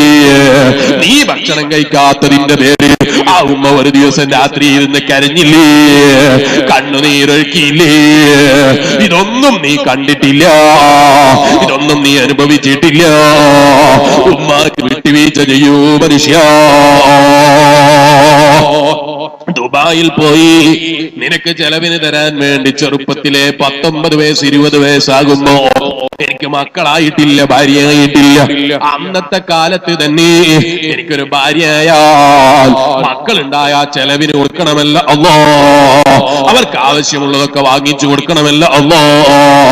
വിഷമവും താണ്ടിയിട്ട് അവര് വിദേശത്തേക്ക് ഓടിപ്പോയില്ലേ? ദുബായിലേക്ക് പോയില്ലേ? ഖത്തറിലേക്ക് പോയില്ലേ? അവര് പ്രവാസിയായില്ലേ? എന്തിനാണ്? സ്വന്തം ഭക്ഷണത്തിനല്ല, സ്വന്തം ഭക്ഷണത്തിന് നാട്ടിലൊരു തട്ടുകട കിട്ടിയാൽ തന്നെ ധാരാളമാണ്, അതിന്റെ ആവശ്യമില്ല. പക്ഷെ എന്റെ മക്കൾ നല്ല അന്തസ്സിൽ ജീവിക്കണമല്ലോ, സന്തോഷത്തിൽ ജീവിക്കണമല്ലോ, അതിനവർക്ക് ആവശ്യമുള്ളതൊക്കെ വാങ്ങിച്ചു കൊടുക്കണമല്ലോ, അതിന് പൈസ വേണമല്ല അല്ലാ, നല്ല ശേഷി വേണമല്ല അല്ലാ. എനിക്ക് നാട് വേണ്ട, കുടുംബം വേണ്ട, അവരൊക്കെ തൽക്കാലം അങ്ങ് മാറ്റി വെച്ചിട്ട് ഞാനൊന്ന് പോയി അധ്വാനിക്കട്ടെ. നീ ജനിക്കുന്നതിന്റെ മുമ്പ് നിന്റെ ഉമ്മയെ ആ ബാപ്പ കല്യാണം കഴിക്കുന്നതിന്റെ മുമ്പ് നിനക്ക് വേണ്ടി അവൻ ദുബായിലേക്ക് പോയില്ലേ, വിദേശത്തേക്ക് പോയില്ലേ? എന്നിട്ടോ ദുബായിലെത്തിയിട്ട് നീ ജനിച്ചപ്പോ നീ ചെറിയ കുട്ടിയാണ്, അന്ന് ബാപ്പയാണെന്ന് പറഞ്ഞപ്പോ നീ ഫോണ് വാങ്ങിയില്ല, നിന്റെ ശുണ്ടിയാ, നീ അന്ന് ചെറിയ കുട്ടിയാ. ഉമ്മ മോനെ ബാപ്പയാ ഒന്ന് സംസാരിക്കുമോനെ, അപ്പൊ നീ പറയുന്ന എനിക്ക് വേണ്ട. അന്ന് നിനക്കത് വില കൊടുക്കാൻ കഴിഞ്ഞില്ല, നിന്റെ വിവരക്കുറവുള്ള കാലം. പക്ഷെ ബാപ്പ അപ്പോഴും പറയുന്നു ഓന്റെ ഒരു തമാശ നോക്കോ, ഫോണ് വാങ്ങിയില്ല, അവർക്ക് എന്നോട് ഇഷ്ടമില്ലാത്തത് കൊണ്ടല്ല, എന്നാലും അവൻ ഫോണെടുത്തിട്ടൊന്ന് സംസാരിച്ചിരുന്നെങ്കിൽ എന്തൊരു സന്തോഷമുണ്ടായിരുന്നു. പക്ഷെ അവൻ തന്നെ സ്വന്തത്തിൽ സമാധാനിപ്പിക്കുകയാണ്. ഭാര്യനോട് അവൻ ചിരിക്കുന്നുണ്ടല്ലോ, ഭാര്യനോട് അവർക്ക് സ്നേഹമുണ്ടല്ലോ. പ്രവാസിയായി ജീവിക്കുന്ന ഞാനങ്ങ് വിദേശത്തായതുകൊണ്ട് എന്റെ മോനിക്ക് എന്നെ പരിചയം കുറവാ, എന്നെ അറിയല് കുറവാ, എന്നെ മൈൻഡ് ചെയ്യല് കുറവാ. എന്നാലും അവൻ എന്റെ ഉമ്മാനെ പരിഗണിക്കുന്നുണ്ടല്ലോ, എന്റെ ഭാര്യനെ പരിഗണിക്കുന്നുണ്ടല്ലോ എന്ന് ചിന്തിച്ച് സന്തോഷിച്ച് സമാധാനിക്കുന്ന പ്രവാസിയായ നിന്റെ ബാപ്പയില്ലേ? പ്രായം ചെന്ന് നാട്ടിലേക്ക് വന്നപ്പോ മോനെ ഒരു ഗുളിക വേണം കേട്ടോ, എപ്പോഴും ഗുളിക തിന്നല ബാപ്പ, ചോറ് കഴിച്ചാൽ പോരെ. പാപ്പന്റെ മുഖത്ത് നോക്കിയിട്ട് നീ ഗേറ്റ് സംസാരിച്ചില്ലേ, പാപ്പനെ നിസാരപ്പെടുത്തിയില്ലേ, പാപ്പനെ കുറവാക്കിയില്ലേ? ചോദിക്കട്ടെ മനുഷ്യ, നിനക്ക് വേണ്ടി ആ ബാപ്പ എത്ര കരഞ്ഞു, നിന്റെ കാല് കാണാൻ എത്ര ആ ബാപ്പ കൊതിച്ചു, ആ ബാപ്പ എത്ര പ്രാർത്ഥന നടത്തി. നീ ആ ബാപ്പാന്റെ മുഖത്ത് നോക്കിയിട്ട് ഇത്തരം ഒരു വാക്ക് പറഞ്ഞ അത് ബാപ്പാക്ക് സഹിക്കുമോ? ബാപ്പനോടുള്ള കടപ്പാട് ഓർമ്മ വേണം, ഉമ്മനോടുള്ള കടപ്പാട് ഓർമ്മ വേണം. റബ്ബേ ഞങ്ങളെ മാതാപിതാക്കൾക്ക് നീ ദീർഘായുസ് കൊടുക്കണേ അല്ലോ, ആഫിയത്ത് കൊടുക്കണേ അല്ലോ, ദീർഘായുസ് കൊടുക്കണേ അല്ലോ, എല്ലാ മേഖലയിലും നിന്റെ ഹിഫ്ള് കൊടുക്കണേ അല്ലോ. എന്ത് രോഗമുണ്ടോ നീ ശിഫ കൊടുക്കണേ അല്ലോ. ഉമ്മ ബാപ്പമാരും മരിച്ചുപോയവര് ആരീ സദസ്സിലുള്ളൂ, ഞങ്ങളെ കുടുംബങ്ങളിലുള്ളൂ, അവരൊക്കെ ഖബർ നീ സ്വർഗമാക്കണേ അല്ലോ, നീ വിശാലമാക്കണേ അല്ലോ.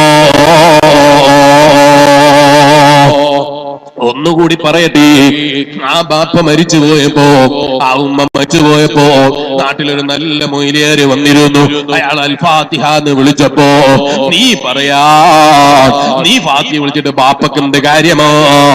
ബാപ്പ ചെയ്തതേ ബാപ്പക്കുണ്ടാകൂ, അതുകൊണ്ട് എന്റെ വീട്ടില് ഫാത്തിഹ വേണ്ട, മാതൃഭൂമി എടുത്ത് വായിക്കൂ എന്ന് പറയുന്ന വിവരം കെട്ടവനായി നീ അതപ്പതിക്കല്ലേ മനുഷ്യ, നീ തരം താഴല്ലേ മനുഷ്യ.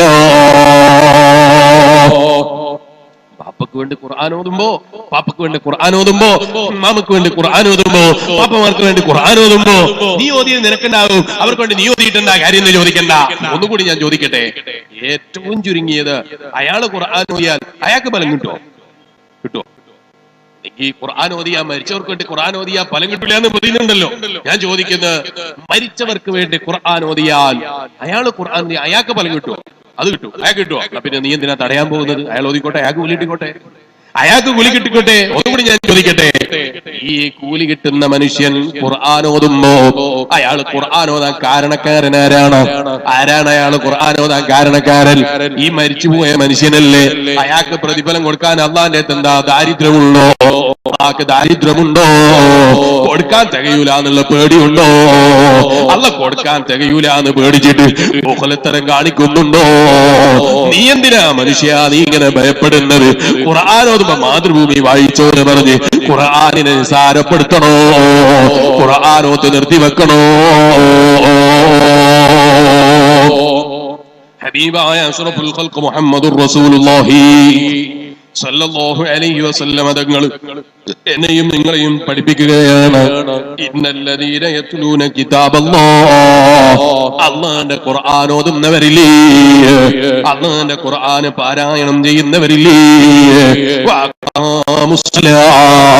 നിസ്കാരം മുറ പോലെ നിർവഹിക്കുന്നവരില്ലേ, വഅൻഫിഖൂ മിമ്മാ റസഖ്നാഹും സിർറൻ വഅലാനിയാ, പരസ്യത്തിലും സദഖ ചെയ്യുന്നവരില്ലേ, പേര് പറയാതെ സദഖ ചെയ്യുന്നവരില്ലേ, പേര് പറഞ്ഞിട്ടാണെങ്കിലും മനസ്സിൽ അവരറിയണമെന്ന ചിന്തയില്ല, ആളുകളെ കയ്യടി കിട്ടണമെന്ന ചിന്തയില്ല, ആളുകളുടെ ബഹുമാനം കിട്ടണമെന്ന ചിന്തയില്ല. അല്ലാഹുവിന്റെ വചനത്തിന് കരുതി കൊടുത്ത രഹസ്യവും പരസ്യവുമായ സദഖ യർജു തിജാറതൻ ലൻ തബൂർ ലിയഫിയഹും അജൂറഹും വയസീദഹും മിൻ ഫളിഹി ഇന്നഹു ഗഫൂറുൻ ശകൂർ. അല്ലാഹുവിന്റെ ഖുർആൻ പറയുന്നു, ആ ഓതിയ ഖുർആൻ നിനക്ക് ലാഭമുള്ള കച്ചവടമാണ്, നിനക്ക് മുതലാകുന്ന കച്ചവടം, നിനക്ക് മുതലും കിട്ടും, അതിന്റെ കൂടെ ലാഭവും കിട്ടും. നീ ഖുർആൻ ഓതിയത് വെറുതെ ആയി പോകൂല, നീ നിസ്കരിച്ചത് വെറുതെ ആയി പോകൂല, നീ അമലെടുത്തത് വെറുതെ ആയി പോകൂല, നീ ചെയ്തതൊന്നും വെറുതെ ആയി പോകൂല. അതിന് നീ ആത്മാർത്ഥതയോടെ ചെയ്തോ, അള്ളാന്റെ വചനം കരുതി ചെയ്തോ, അവന്റെ പൊരുത്തം പ്രതീക്ഷിച്ച് ചെയ്തോ. ജനങ്ങളെ പൊരുത്തത്തിന് ചെയ്യണ്ട, ജനങ്ങളെ കയ്യടിക്ക് വേണ്ടി ചെയ്യണ്ട, ജനങ്ങളെ ബഹുമാനം കിട്ടാൻ ചെയ്യണ്ട, ജനങ്ങളെ ആദരവ് കിട്ടാൻ ചെയ്യണ്ട, മുസ്ലിയാർ സ്റ്റേജിൽ നിന്ന് പേര് പറയാ നീ ചെയ്യണ്ട. അള്ളാന്റെ വചനം കരുതി ചെയ്തോ, അതിന് നിനക്ക് ഫലമുണ്ടേ മനുഷ്യ. ബഹുമാനപ്പെട്ട ഇക്രിമ റളിയല്ലാഹു അൻഹു പറഞ്ഞൊരു സംഭവം കാണാം. ഒരു ദിവസം ഒരു നല്ല മനുഷ്യൻ, അയാളിങ്ങനെ നോക്കുമ്പോ എല്ലാരും കൂടി ഒരു മരത്തിനിങ്ങനെ ആരാധിക്കുക, മരത്തിനെ ഇങ്ങനെ ആരാധിക്കുകയാണ്, ആദരിക്കുകയല്ല ആരാധിക്കുകയാണ്. ഒരു വസ്തുവിനെയും ആരാധന പറ്റൂല, ആദരവ് പറ്റും. ചില കാര്യങ്ങൾ ആദരിക്കൽ പുണ്യവുമാണ്, ആദരിക്കല് പുണ്യമാണ്. ബാപ്പനെ ആദരിക്കല് പുണ്യമാണ്, ഉമ്മനെ ആദരിക്കല് പുണ്യമാണ്, ഇത് ജീവനുള്ളതാണ്. ചില കല്ലുകൾ ആദരിക്കല് ബഹുമാനമാണ്, ചില മരങ്ങളെ ബഹുമാനിക്കൽ ആദരവാണ്.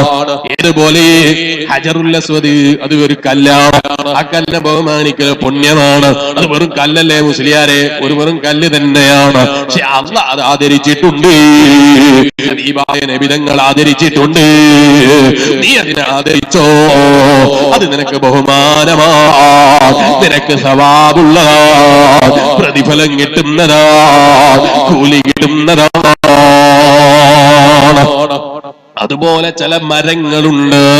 ഹബീബായ നബി മുഹമ്മദുർ റസൂലുള്ളാഹി സ്വല്ലല്ലാഹു അലൈഹി വസല്ലം തങ്ങൾ ബഹുമാനിച്ച മരങ്ങളില്ലേ, ഹബീബായ നബി സ്വല്ലല്ലാഹു അലൈഹി വസല്ലം തങ്ങൾ നിന്ന് അതേ ഖുതുബയോദിയ മിമ്പറില്ലേ, ആ മിമ്പർ ഹബീബായ നബി തങ്ങൾ ഒന്ന് മാറ്റം വരുത്തിയപ്പോൾ, മദീനയിലെ പഴയ മിമ്പർ മാറ്റി പുതിയ മിമ്പർ വന്നപ്പോൾ പഴയ മിമ്പർ കരഞ്ഞില്ലേ, ഹബീബായ നബി തങ്ങളോട് സങ്കടം പറഞ്ഞില്ലേ, എന്നെ കൈയൊഴിക്കുകയാണോ നബിയേ, ഇനി എന്റെ മേലെ കയറില്ലേ നബിയേ, സങ്കടം ചോദിച്ചില്ലേ.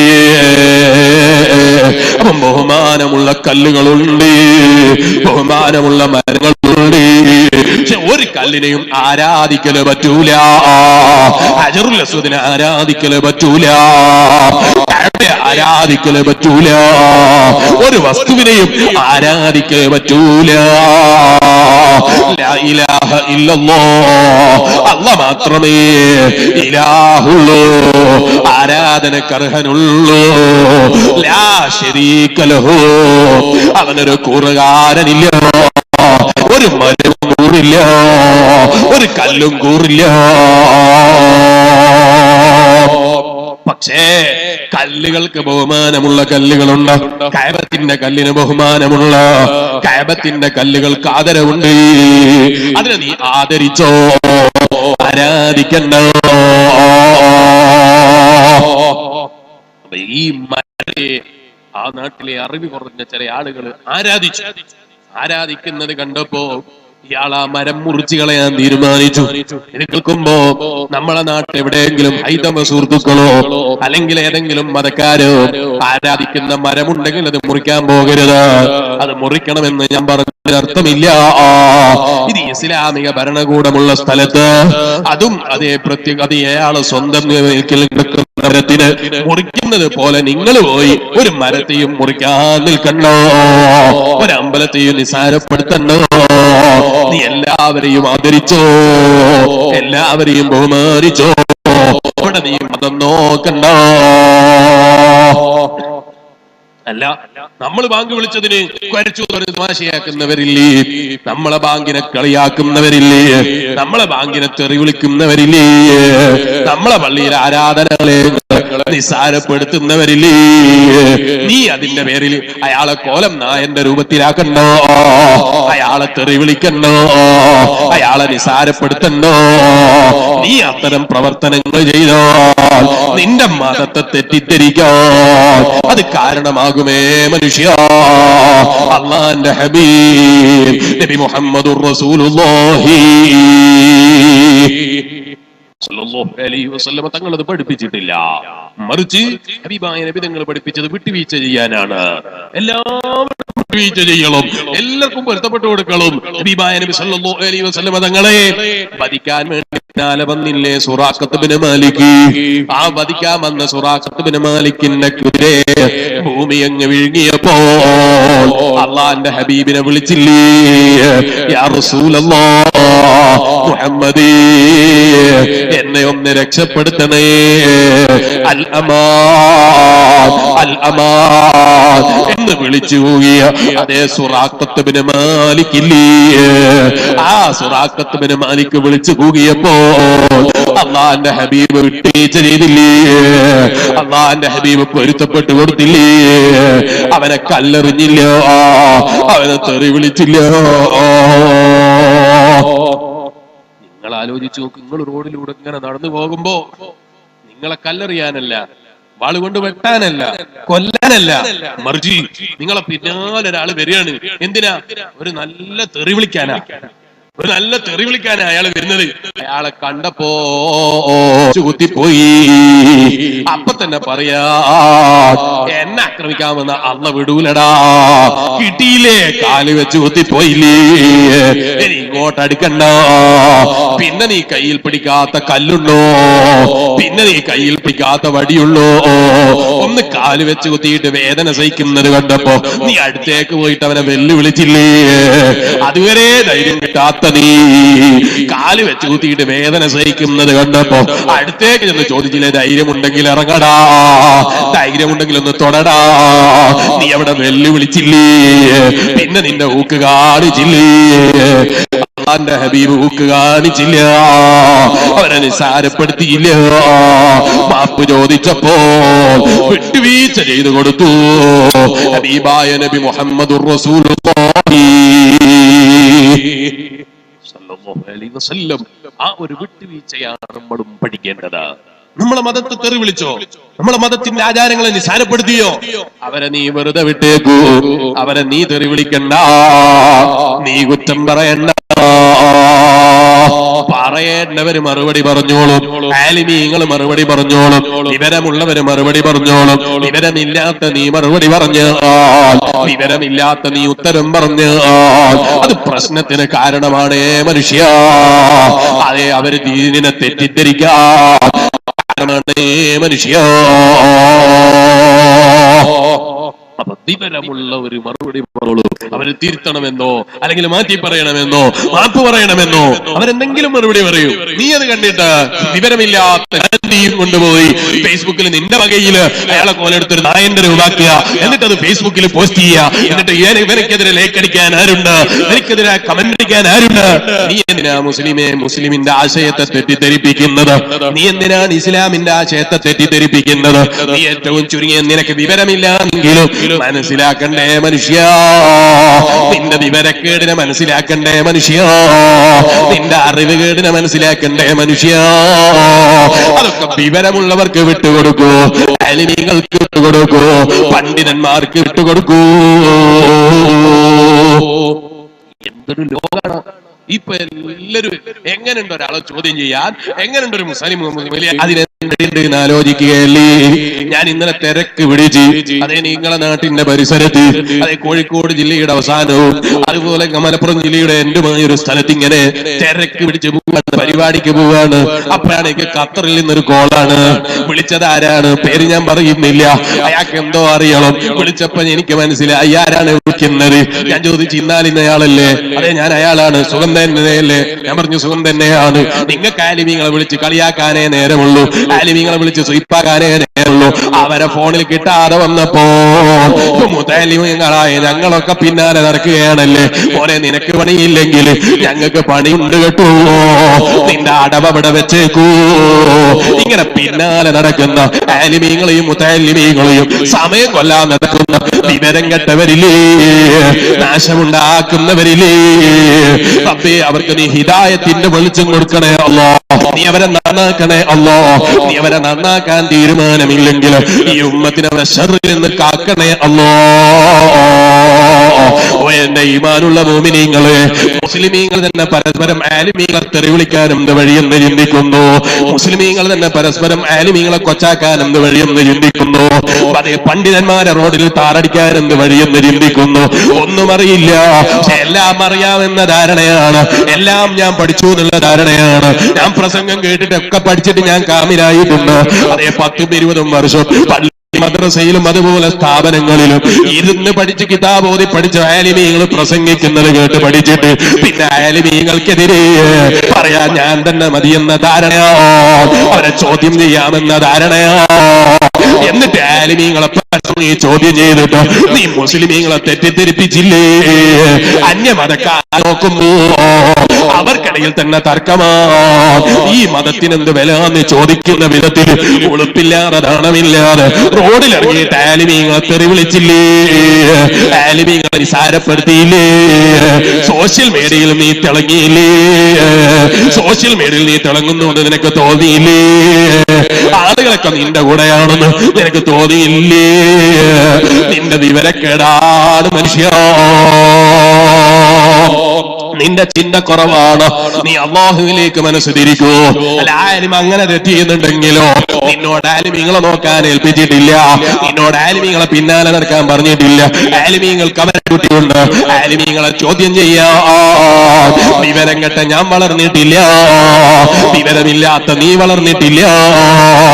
ആലിമീങ്ങളെ മനസ്സിലാക്കൂ മനുഷ്യ, പണ്ഡിതന്മാരെ മനസ്സിലാക്കൂ മനുഷ്യ, വിവരമുള്ളവരെ മനസ്സിലാക്കൂ മനുഷ്യ. വിവരമില്ലെങ്കിൽ വിവരമില്ലെന്ന വിവരമെങ്കിലും നേടിയെടുക്കൂ മനുഷ്യ. അതിനല്ലേ പരിശുദ്ധ ഖുർആൻ നമ്മളെ പഠിപ്പിച്ചത്.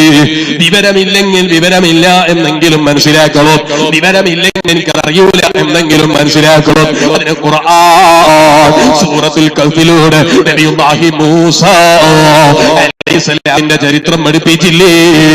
ഞാനത് പല സ്ഥലങ്ങളിലും പറഞ്ഞതാണ്, അതുകൊണ്ട് ഞാനിപ്പോൾ അതിലേക്ക് കടക്കുന്നില്ല. മൂസാ നബി അലൈഹിസ്സലാമിന്റെ ചരിത്രം ഖുർആൻ നമ്മളെ ഓർമ്മപ്പെടുത്തിയില്ലേ? വിവരമില്ലെങ്കിൽ വിവരമില്ല എന്നെങ്കിലും മനസ്സിലാക്കണം, വിവരമില്ലെങ്കിൽ എനിക്കത് അറിയൂല എന്നെങ്കിലും മനസ്സിലാക്കണം. അതാണ് ഇമാമുൽ ഗസാലി റളിയല്ലാഹു അൻഹു പറഞ്ഞത്. വിവരമില്ല എങ്കിൽ അതുകൊണ്ട് തരക്കേടില്ല, സാരമില്ല. കാരണം എല്ലാരും ആലിമീങ്ങളാകൂല, എല്ലാരും വഅദ് പറയും, എല്ലാരും വഅദ് പറയൂല. ഈ സദസ്സിൽ തന്നെ എത്ര ആലിമീങ്ങളുണ്ട്, എത്ര ബഹുമാനിക്കപ്പെടേണ്ടവരുണ്ട്, എത്ര ആദരിക്കപ്പെടേണ്ടവരുണ്ട്. അവര് ചിലപ്പോ വഅദ് പറയൂല, പക്ഷെ അവരാലിമീങ്ങളോ. അതേ സ്ഥാനത്ത് നേരെ തിരിച്ചുമില്ലേ? വിവരം കെട്ട എന്നെ പോലെയുള്ളവർ വഅദ് പറയുന്നു, ആലിമീങ്ങൾ വഅദ് കേൾക്കുന്നു. അവർക്ക് വഅദ് പറയാൻ അറിയൂല, വഅദ് പറയാൻ കഴിയൂല.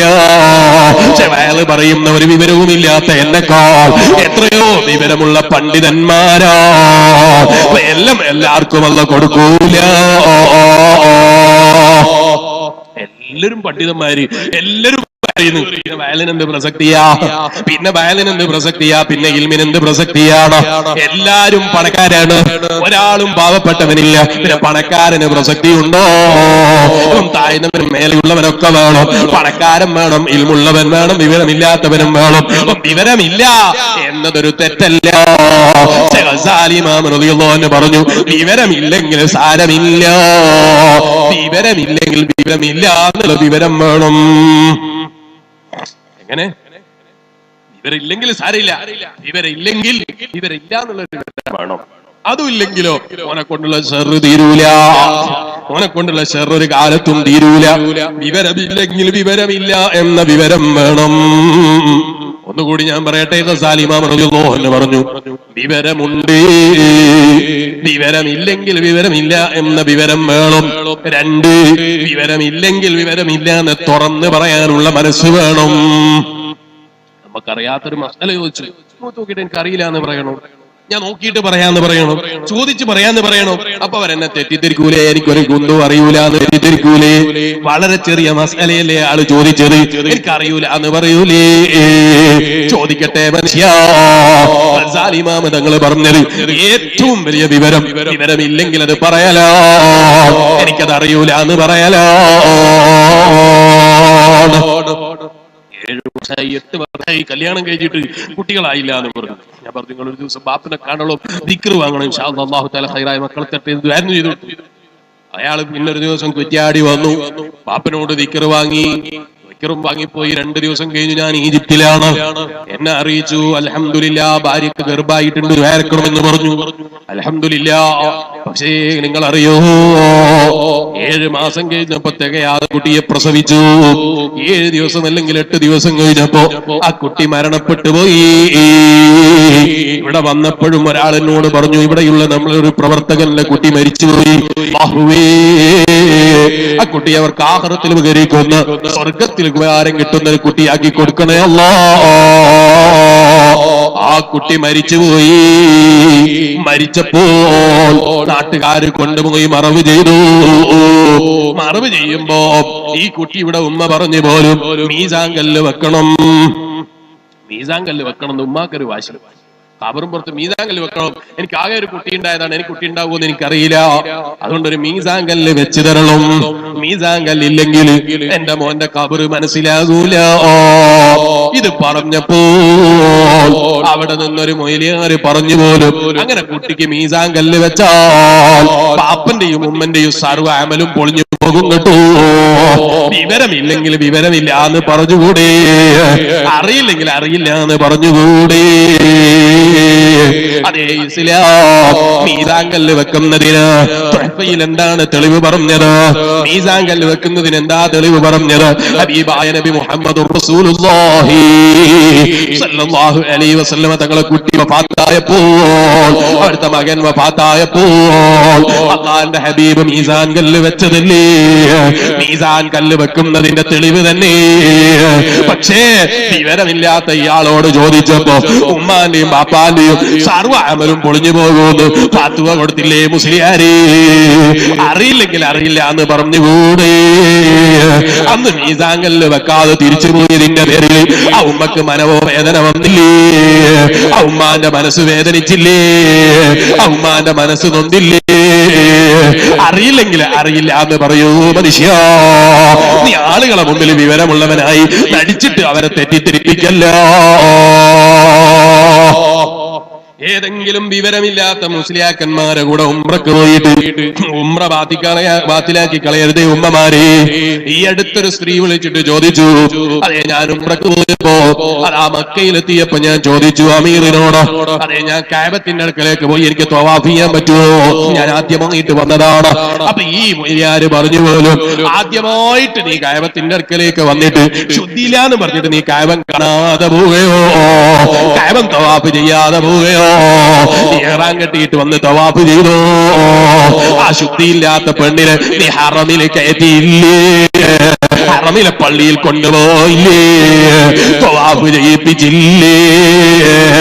ഏത് കുട്ടിക്കും അറിയില്ലേ തവാഫ് പറ്റൂല, ശുദ്ധിയില്ലാതെ പള്ളിയിൽ കയറാൻ പറ്റൂല. വിവരമില്ലെങ്കിലും അതൊന്ന് സമ്മതിച്ചു കൊടുക്കൂ മനുഷ്യ, ഇല്ലെങ്കിൽ ഒന്ന് മിണ്ടാതിരിക്കൂ മനുഷ്യ. ഇത് ഞാൻ ആ പെണ്ണിനോട് പറഞ്ഞപ്പോൾ, മസല ചോദിച്ചവരോട് പറഞ്ഞപ്പോൾ എന്നോട് പറഞ്ഞൊരു വാക്കുണ്ട്. എന്നെ മാത്രമല്ല, ഞങ്ങളെ കൂടെ വന്നിട്ട് ആർക്കൊക്കെ അശുദ്ധി ഉണ്ടായോ അവരൊക്കെ എന്നോടാ പിന്നെ ചോദിച്ചത്. അവരോടൊക്കെ ഞാൻ പറഞ്ഞു, മുസ്ലിയാര് പറഞ്ഞിട്ടുണ്ട് ആദ്യമായി ഉംറക്ക് വന്നതല്ലേ, ഹറമിൽ കയറുന്നതിന് തെറ്റില്ല. എത്ര സ്ത്രീകൾ ആ പള്ളിയിൽ കയറിയതാ, ആ പള്ളിയിൽ കയറി തവാഫ് ചെയ്തു മനുഷ്യ. എത്ര ആളുകൾ ഇഹ്റാം കെട്ടി മനുഷ്യ. വിവരമില്ലെങ്കിൽ അതൊന്ന് തുറന്ന് പറയൂ. അറിയില്ലെങ്കിൽ അറിയില്ല എന്ന് പറയണം. നീ എന്തിനാ അമീറായതെന്ന് ചിലപ്പോ ചോദിക്കൂ. അപ്പൊ പറയണം, ഞാൻ ചോദിച്ചിട്ട് പറഞ്ഞു തരാം, അന്വേഷിച്ചിട്ട് പറഞ്ഞു തരാം, അറിവുള്ളവരോട് ചോദിച്ചിട്ട് പറഞ്ഞു തരാം. അറിവില്ലാത്ത വിഷയങ്ങൾ ഏറ്റെടുത്തിട്ട് നീ മറ്റുള്ളവരെ അമല് പൊളിക്കല്ല. വിവരം കെട്ട പണിയെടുത്തിട്ട് ശുദ്ധിയില്ലാത്തവരെ പള്ളിയിൽ കയറ്റല്ല, അറമിൽ പോയി കയറ്റല്ല. വിവരമില്ലെങ്കിൽ വിവരമില്ലെന്ന വിവരം വേണം, അറിവില്ലെങ്കിൽ അറിവില്ല എന്ന വിവരം വേണം. ഏറ്റവും ചുരുങ്ങിയത് മുസ്ലിമേ, നമ്മള് വിവരം കുറഞ്ഞവരോ, നമ്മള് ചിന്ത കുറഞ്ഞവരോ, അതെങ്കിലും നമ്മളൊന്ന് മനസ്സിലാക്കണേ. ആലിമീങ്ങള് മറുപടി പറയേണ്ട സ്ഥലത്ത് വിവരം കെട്ട നമ്മള് പോയി മറുപടി പറയല്ലോ. ചോദിച്ചാൽ അയാൾക്ക് ബായിന്റെ തർക്കീബ് അറിയൂല.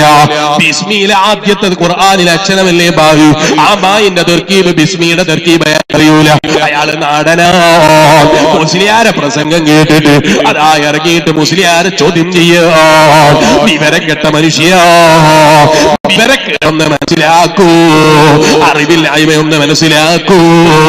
നാട്ടിൽ ഫിത്ന ഉണ്ടാക്കുന്നത് നിർത്തിവെക്കൂ. ആലിമീങ്ങളെ കൊച്ചാക്കിയിട്ട് ഇസ്ലാമിന്റെ വിലകളെ ആദരിക്കൂ, മതത്തിന്റെ വിലകളെ ആദരിക്കൂ. അല്ലാഹുവിനെ ഭയപ്പെട്ട് ജീവിക്കൂ, അവരെ സ്നേഹിച്ച് ജീവിക്കൂ.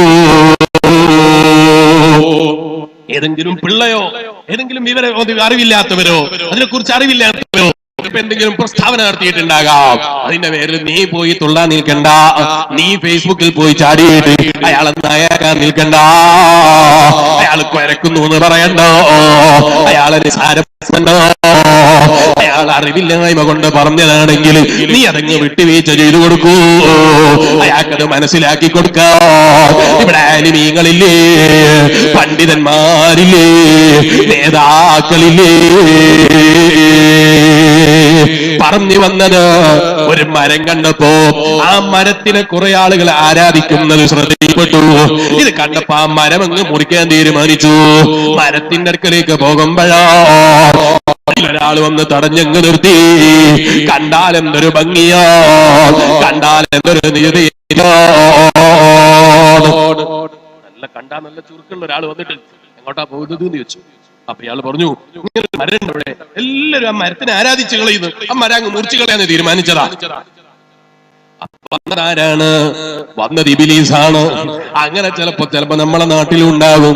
കണ്ടാ നല്ല വസ്ത്രമാണ്, നല്ല തൊപ്പിയാണ്, ഞെരിയാണിക്ക് മേലെ പേന്തെടുക്കാൻ പറഞ്ഞിട്ടുണ്ട്, ഞെരിയാണിക്ക് മേലെ മുണ്ടെടുക്കാൻ പറഞ്ഞിട്ടുണ്ട്. പക്ഷെ അയാളെ നോക്കി ആ മുട്ടിന്റെ കുറച്ച് താഴെ അയാൾ എടുക്കുള്ളൂ.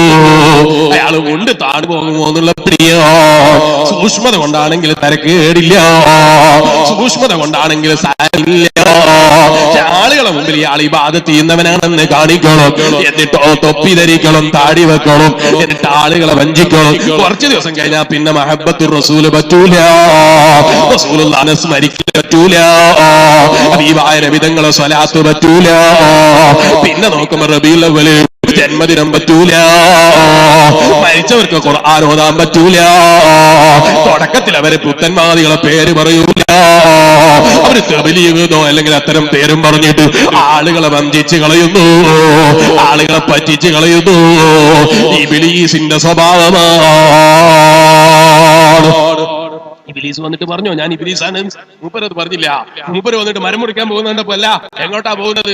ഞാൻ ഇങ്ങനെ ഒരു മരം മുറിക്കാൻ പോവാണ്, ആ മരത്തിനെ എല്ലാരും ആരാധിക്കുകയാണ്. ഇബ്ലീസ് പറഞ്ഞു, ഞാൻ അതിന് സമ്മതിക്കൂല, നാട്ടിൽ കുഴപ്പമുണ്ടാകും, അത് മുറിക്കരുത്, ആ മരം മുറിക്കരുത്. ഇയാള് പറഞ്ഞു, ഞാൻ മുറിക്കൂ, എന്ത് വന്നാലും കുഴപ്പമില്ല, അള്ളാഹ്ക്കല്ലേ ആരാധന കൊടുക്കേണ്ടത്. ഇത് വിശ്വസിച്ച് പ്രഖ്യാപിക്കുന്ന നമ്മളെ മുന്നിൽ വെച്ച് നമ്മളെ മരം, നമ്മളെ മിൽക്കിലുള്ള മരം പോയി ആരാധിക്കുകയോ ഞാൻ അനുവദിക്കൂല. ഇബ്ലീസ് ഇയാളെ മുന്നിൽ തോറ്റുപോയി. ഇബ്ലീസിന് തർക്കിക്കാനാകുന്നില്ല. അപ്പൊ ഇബ്ലീസ് പിന്നെ അടവെടുക്കാൻ തുടങ്ങി. തർക്കിച്ചിട്ട് കഴിയുന്നില്ല.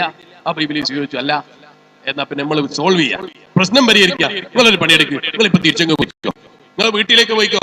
വീട്ടിലെത്തിയിട്ട് നിങ്ങളെ വീട്ടിലുള്ള ആ വിരിപ്പൊന്ന് ഉയർത്തി നോക്കിയാൽ അതിന്റെ ഉള്ളിൽ ഒരു 4 ദിർഹംസ് ഉണ്ടാകും. എങ്ങനെ? വീട്ടിൽ പോയാൽ അത് നിങ്ങളെ വീട്ടിലെ വിരിപ്പിന്റെ ഉള്ളിൽ 4 ദിർഹംസ് ഉണ്ടാകും. അതെല്ലാ ദിവസവും ഇൻഷാ അല്ലാഹ് ഞാൻ തരും. അതുകൊണ്ട് നിങ്ങൾ ഇപ്പൊ തിരിച്ചു പോയിക്കോ, പ്രശ്നമൊന്നും ഉണ്ടാക്കണ്ട.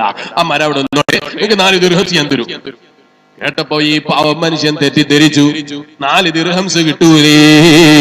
പാവം മടങ്ങിപ്പോയി. വീട്ടിലെത്തിയിട്ട് വിരിപ്പ് ഉയർത്തി നോക്കുമ്പോ 4 ദിർഹംസ് റെഡിയാ, പറഞ്ഞത് റെഡിയാ. അത് വീട്ടിന്റെ വിരിപ്പിന്റെ ഉള്ളിലല്ലേ 4 ദിർഹംസ് വന്ന് കിടക്കുന്നത്. എന്തൊരു അത്ഭുതമാണ്. 4 ദിർഹംസ് എടുത്തു വെച്ചു. ഇനി എവിടെയും പോണ്ട, ജോലി വേണ്ട, അധ്വാനിക്കണ്ട, ഒക്കെ ഇങ്ങോട്ട് വരുമല്ലോ, ഒക്കെ എന്നെ തേടി വരുമല്ലോ. 4 ദിർഹംസ് എന്ന് പറയുമ്പോ 4 ഉറുപ്പിക പോലെ കാണണ്ട. അന്ന് 4 ദിർഹംസ് വലിയ വിലപിടിപ്പുള്ളതാണ്. 4 ദിർഹംസ് നല്ല സുഖമായിട്ട് ജീവിക്കാം. ആ പൈസ അവിടെ വരുന്നുണ്ടല്ലോ, അൽഹംദുലില്ലാഹ്. അയാൾക്ക് സമാധാനായി. പിറ്റേ ദിവസം വിരിപ്പുയർത്തി നോക്കുമ്പോ 4 ദിർഹംസ് ഉണ്ട്. 2 ദിവസം കിട്ടിയല്ലോ. 3-ാമത്തെ ദിവസം ഉയർത്തി നോക്കുമ്പോ അന്നും അവിടെ കാണാനുണ്ട്. 4-ാമത്തെ ദിവസം ഉയർത്തി നോക്കുമ്പോ ദിർഹംസ് കാണാനില്ല. അപ്പൊ പിന്നെയും ഇറങ്ങി. മരം മുറിക്കാതെ പറ്റൂല. മരം മുറിക്കാൻ വേണ്ടി വീട്ടിൽ നിന്ന് ഇറങ്ങി. വഴിയിൽ നോക്കുമ്പോ അന്ന് കണ്ടതേ മനുഷ്യനാ അതേ സ്ഥലത്ത് കാത്തിരിക്കുന്നു. എങ്ങോട്ടാ? മരം മുറിക്കണോ? ആ മരത്തിന് ആരാധിക്കല്ലേ ആളുകൾ, മുറിച്ചു കളയാൻ. അല്ല, ഇന്ന് നിങ്ങൾ മരം മുറിക്കാനോ പോകുന്നതല്ലേ 4 ദിർഹംസ് കിട്ടാനോ? ഇബ്ലീസ് അല്ലേ ആള്. ഇബ്ലീസിന്റെ ചോദ്യം കേട്ടപ്പോ ഇയാൾ 4 ദിർഹംസ് ഇതുവരെ കിട്ടിയിരുന്നു, എന്താ ഇന്ന് കിട്ടാത്തത്? അപ്പൊ ഇബ്ലീസ് തർക്കം തുടങ്ങി. തർക്കിച്ചിട്ട് ഇയാൾക്ക് തർക്കിക്കാനാകുന്നില്ല, തർക്കിച്ച് ജയിക്കാനാകുന്നില്ല. ചോദിച്ചു ഇയാള് തന്നെ, നീ മെനഞ്ഞാന്ന് ഞാനല്ലേ തർക്കിച്ച് ജയിച്ചത്, ഇന്ന് നിങ്ങൾ എന്നെ തോൽപ്പിച്ച് കളയുന്നല്ലോ, എനിക്ക് കഴിയുന്നില്ലല്ലോ. ഇബ്ലീസിന്റെ ഉപദേശമാ. ചെയ്യുന്നത് അള്ളാഹ്ക്ക് വേണ്ടി ചെയ്യൂ മനുഷ്യ, തഖ്വയോടെ ചെയ്യൂ മനുഷ്യ, റബ്ബിന്റെ പ്രീതിക്ക് ചെയ്യൂ മനുഷ്യ. ദിർഹംസിന് വേണ്ടി ചെയ്യല്ല, പൈസക്ക് വേണ്ടി ചെയ്യല്ല, ആളുകൾ ബഹുമാനിക്കാൻ ചെയ്യല്ല, ആളുകളിടയിൽ പണക്കാരനാകാൻ ചെയ്യല്ല, ആളുകളിടയിൽ ആദരവ് കിട്ടാൻ ചെയ്യല്ല, ആളുകളൊക്കെ എഴുന്നേറ്റ് നിൽക്കാൻ ചെയ്യല്ല, ആളുകളൊക്കെ അടുത്ത് വരാൻ ചെയ്യല്ല. ചെയ്യുന്നതിലില്ല, അള്ളാഹ്ക്ക് വേണ്ടി ചെയ്യൂ മനുഷ്യ. അവൻ വേണ്ടതൊക്കെ ചെയ്തു തരും മനുഷ്യ, വേണ്ടതൊക്കെ തരും മനുഷ്യ. ചെയ്യുന്നത് അള്ളാഹുവിന് വേണ്ടി ചെയ്യണം. ഖുർആനോദുന്നു, അള്ളാഹുവിന് വേണ്ടി ഖുർആനോദണം. അള്ളാഹിന്റെ പൊരുത്തത്തിന് വേണ്ടി ചെയ്യണം. സലാത്ത് ചൊല്ലുന്നു, അള്ളാഹ്ക്ക് വേണ്ടി ചെയ്യണം. ഖുർആനോദുന്നു, അള്ളാഹ്ക്ക് വേണ്ടി ചെയ്യണം. സുന്നത്ത് നിസ്കരിക്കുന്നു, അള്ളാഹ്ക്ക് വേണ്ടി ചെയ്യും. സലാത്ത് ചൊല്ലുന്നു, അള്ളാഹ്ക്ക് വേണ്ടി ചെയ്യണം. അങ്ങനെ എന്ത് ചെയ്യുമ്പോഴും അള്ളാഹ്ക്ക് വേണ്ടി ചെയ്തോ, അവന്റെ പൊരുത്തത്തിന് വേണ്ടി ചെയ്തോ, അവന്റെ തൃപ്തിക്ക് വേണ്ടി ചെയ്തോ, അത് നിനക്ക് പ്രതിഫലാർഹമാ, നിനക്ക് കൂലി കിട്ടാൻ കാരണമാ, നിനക്ക് പ്രതിഫലം കിട്ടാൻ കാരണമാ. സയ്യിദുനാ അമീറുൽ മുഅ്മിനീൻ ഉമർ ഇബ്നുൽ ഖത്താബ് റളിയല്ലാഹു അൻഹുവിന്റെ കാലത്ത് ജീവിച്ചിരുന്ന ഒരു മനുഷ്യൻ. നാട്ടിലെ എല്ലാവരും അയാളെ കുറ്റം പറയുന്നു, നാട്ടിലെ എല്ലാവരും അയാളെ നിസാരപ്പെടുത്തുന്നു, നാട്ടിലെല്ലാവരും അയാളെ കുറ്റങ്ങൾ ഇങ്ങനെ പറയാണ്. കാരണം അയാൾ പല തെറ്റും ചെയ്യുന്നതായി മുമ്പുണ്ടായിരുന്നു. അയാൾ തൗബ ചെയ്തതോ, അയാളെ മനസ്സ് നന്നായതോ ഇവരറിയൂല. അയാൾ റബ്ബിലേക്ക് മടങ്ങിയ വിവരം അവരറിയൂല. അത് ഇയാൾ ജീവിതം അത് അല്ലാഹുവിലേക്ക് മടങ്ങിയിട്ടുണ്ടെങ്കിലും കണ്ടാൽ അല്ലാഹനെ സൂക്ഷിച്ച് ജീവിക്കുന്നു എന്ന് തോന്നുന്ന രൂപത്തിൽ അയാളെ ജീവിതം കാഴ്ചവെക്കുന്നില്ല. അയാൾ ആൾക്ക് ജീവിച്ചിരുന്ന ഒരു മനുഷ്യനാ. ഉമർ ഇബ്നുൽ ഖത്താബ് തങ്ങളെ കാലത്ത് ഈ മനുഷ്യനങ്ങ് മരിച്ചു പോയപ്പോൾ നാട്ടുകാരും മറവി ചെയ്യാനെടുത്തു, കഫൻ ചെയ്തു പോയി. ചെയ്യുമ്പോ പലരും ഇയാളെ കുറ്റം പറയാണ്, പലരും അയാളെ നിസാരപ്പെടുത്തുകയാണ്. അയാളെ മുഖം നോക്കുമ്പോ കറുത്ത മുഖമാ, കറുത്തു വിരുണ്ട മുഖമാണ്. ആ മനുഷ്യൻ മരണത്തിന്റെ സമയമെത്തിയപ്പോ വിളിച്ചു പറയുന്നത് ഒരാൾ കേട്ടിട്ടുണ്ട്. ഞാൻ ഏറ്റവും കൂടുതൽ എന്റെ നാവിൽ അധികരിപ്പിച്ചത് എന്റെ ഹബീബിന്റെ സ്വലാത്താണല്ലോ അല്ലാഹ്, അതുകൊണ്ട് എന്റെ ഹബീബ് എന്നെ കൈയൊഴിക്കൂല എന്ന് വിളിച്ചു പറയുന്ന ശബ്ദം കേട്ടിട്ടുണ്ട്. മരിച്ചു കിടക്കുന്ന മനുഷ്യന്റെ മുഖം കറുത്തു കിടക്കുന്നു. അതാ മരണം കഴിഞ്ഞ് വലിയ ജനങ്ങളൊക്കെ കഫൻ ചെയ്യാൻ നിൽക്കുമ്പോ അതാ ഒരു പക്ഷി ഇങ്ങനെ ചിറക് വിരിക്കുന്നു, മുഖത്തിങ്ങനെ തടവി കൊടുക്കുന്നു. മുഖത്തിന്റെ നിറം മാറിപ്പോയി, മുഖത്ത് പ്രകാശം വന്നുപോയി. ആ മനുഷ്യനെ കൊണ്ടുപോയി ഖബറിലേക്ക് വെക്കുമ്പോൾ, ഖബറിലേക്ക് മൂടാൻ വെക്കുമ്പോൾ, ഖബർ രണ്ടിനുമുണ്ട്, രണ്ട് വീതം ഖബറുകളുണ്ട്. നമ്മളെ നാട്ടിലൊക്കെ ഉള്ള ഖബർ എന്ന് പറഞ്ഞാൽ കുഴിച്ചിട്ട് മൂടുവല വെച്ചിട്ട് മൂടിക്കളയുന്ന ഖബറാണ്. കാരണം നമ്മളെ നാട്ടിലെ ഖബറല്ല, നടക്കൂല. വലിയ കുഴി ഉണ്ടാക്കിയിട്ട് അതിന്റെ ഉള്ളിലേക്ക് ഒരു ഗുഹ പോലെ ഒരു ദ്വാരം ഉണ്ടാക്കിയിട്ടില്ലേ, അതുണ്ടാക്കിയാൽ ചിലപ്പോൾ അത് പൊളിച്ചു വീഴും. നമ്മളെ നല്ല മണ്ണ് ഇതിന് പറ്റൂല. ആ ഖബർ അങ്ങനെയായിരുന്നു. ഖബർ കുഴിച്ചിട്ട് അതിന്റെ ഉള്ളിൽ നിന്നൊരു റൂം പോലെ, ഒരു ഗുഹ പോലെ ഒരു ഭാഗം ഉണ്ടാക്കിയിട്ടുള്ള ഖബറാ. ആ ഖബറിലേക്ക് ഈ മനുഷ്യനെ എങ്ങ് വെച്ചപ്പോൾ, ഈ മനുഷ്യന്റെ മയ്യത്ത് എങ്ങ് വെച്ചപ്പോൾ വാനലോകത്ത് നിന്ന് വിളിച്ചു പറയുന്നു, വാനലോകത്ത് നിന്ന് വിളിച്ചു പറയുന്ന ശബ്ദം കേൾക്കുന്നു. ഖബറിലേക്ക് വെച്ചിരിക്കുന്ന മനുഷ്യനെ കുറിച്ചറിയോ, അയാളെ കഫൻ തുണിയെ കുറിച്ചറിയോ, അയാളെ ബഹുമാനത്തെ കുറിച്ചറിയോ.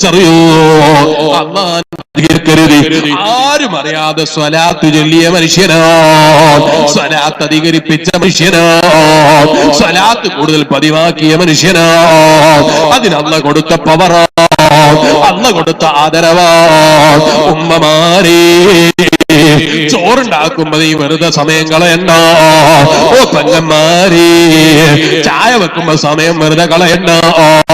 ചൊല്ലിക്കോ സലാത്തു സല്ലല്ലാഹു അലാ മുഹമ്മദ് സല്ലല്ലാഹു അലൈഹി വസല്ലം. എല്ലാവർക്കും അറിയുന്ന സലാത്തല്ലേ. നീ ചായ കാച്ചുമ്പോ ചൊല്ലിക്കോ, ചോറ് വെക്കുമ്പോ ചൊല്ലിക്കോ, വീടടിച്ച് വരുമ്പോ ചൊല്ലിക്കോ, നീ വീട്ടു ജോലി എടുക്കുമ്പോ ചൊല്ലിക്കോ. വെറുതെ നീ സമയം കൊന്നു കളയണ്ട, വെറുതെ സമയം നശിപ്പിച്ച് കളയണ്ട. അള്ളാഹുവിന്റെ വചികനെ കരുതി, റബ്ബിന്റെ പ്രീതി കരുതി, അള്ളാഹുവിന്റെ പൊരുത്തം കരുതി നീ സ്വലാത്തിനെ അധികരിപ്പിച്ചു. അത് നിന്റെ ജീവിതത്തില് വിജയത്തിന് കാരണമാണ്. ഹബീബായ നബി മുഹമ്മദുർ റസൂലുള്ളാഹി,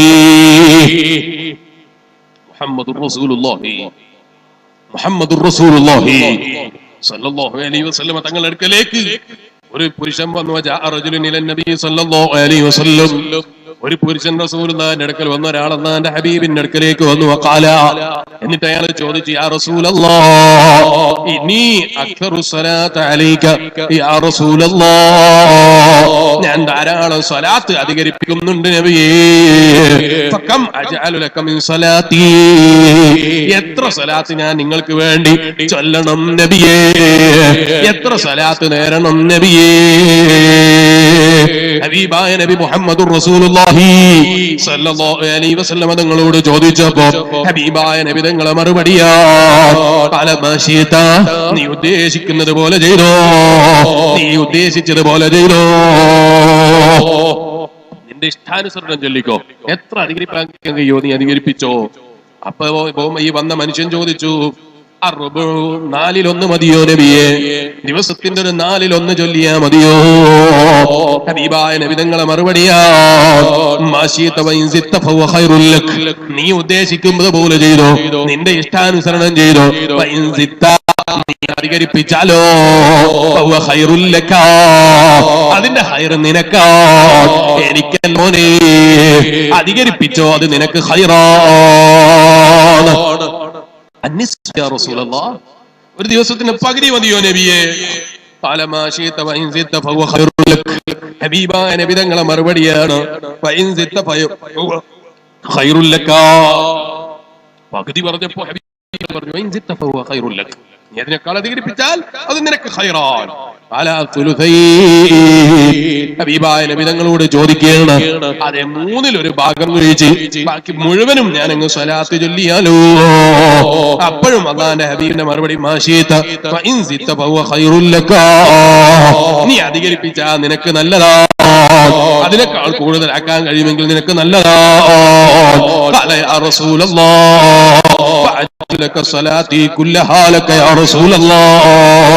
എന്റെ സ്വലാത്ത് മുഴുവൻ സമയം നിങ്ങൾക്ക് വേണ്ടി ആക്കിയിരിക്കുന്നു നബിയേ. അങ്ങേക്കുള്ള സലാത്താണ് നബിയേ, അങ്ങേക്കുള്ള സലാമാണ് നബിയേ. ഇദൻ തുക്ഫാ ഹമ്മക വയുഗ്ഫറു ദംബുക. നബി മുഹമ്മദുർ റസൂലുള്ളാഹി